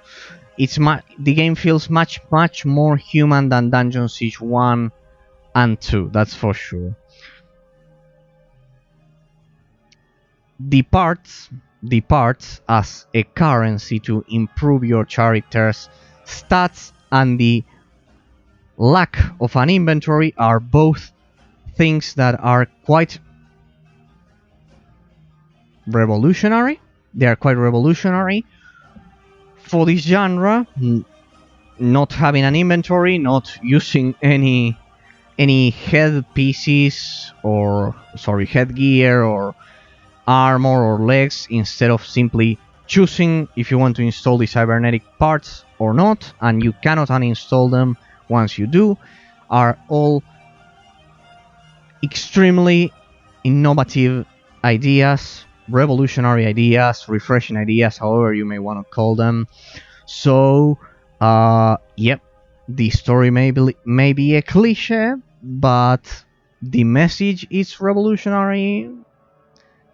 And certainly the overall gameplay system with all of those abilities, it's kind of like refreshing and different. So yeah, I cannot say that the game it's stagnant or unimpressive or kind of like dull, boring, and that it simply copies Diablo 2. No, it doesn't copy Diablo 2 100%. It doesn't copy Dungeon Siege 100%.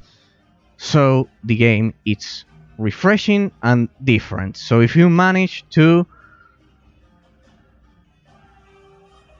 make it run properly, which is all of a feat, which was the main problem that I had with the game, if you can overcome that technical issue, and that's the specific reason, besides that's the specific reason, its current poor technical state, the lack of a difficulty slider,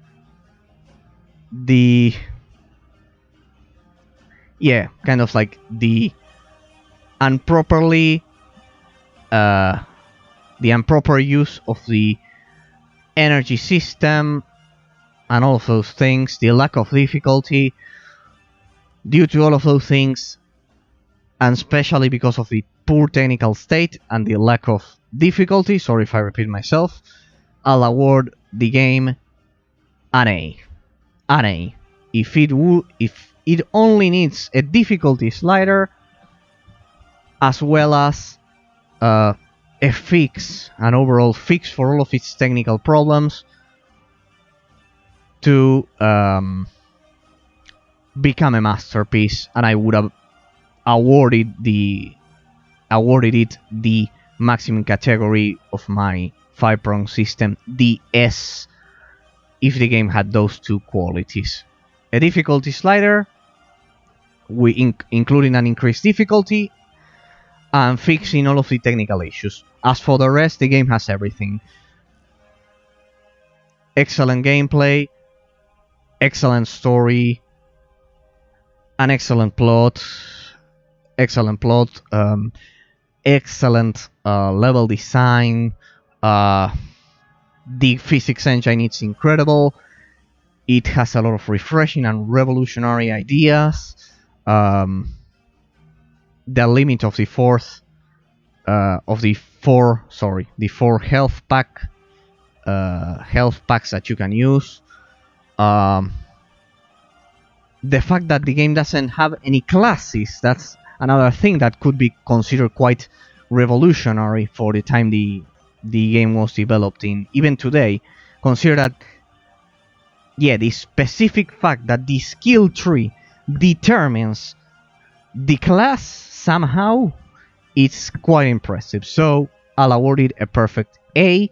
Congratulations to Gas Powered Games, and congratulations to Chris Taylor, that you've created a lot of these games, Dungeon Siege 1 to this one. I think also Supreme Commander, we owe a lot of us gamers from all around the world owe a lot of our kind of like our child memories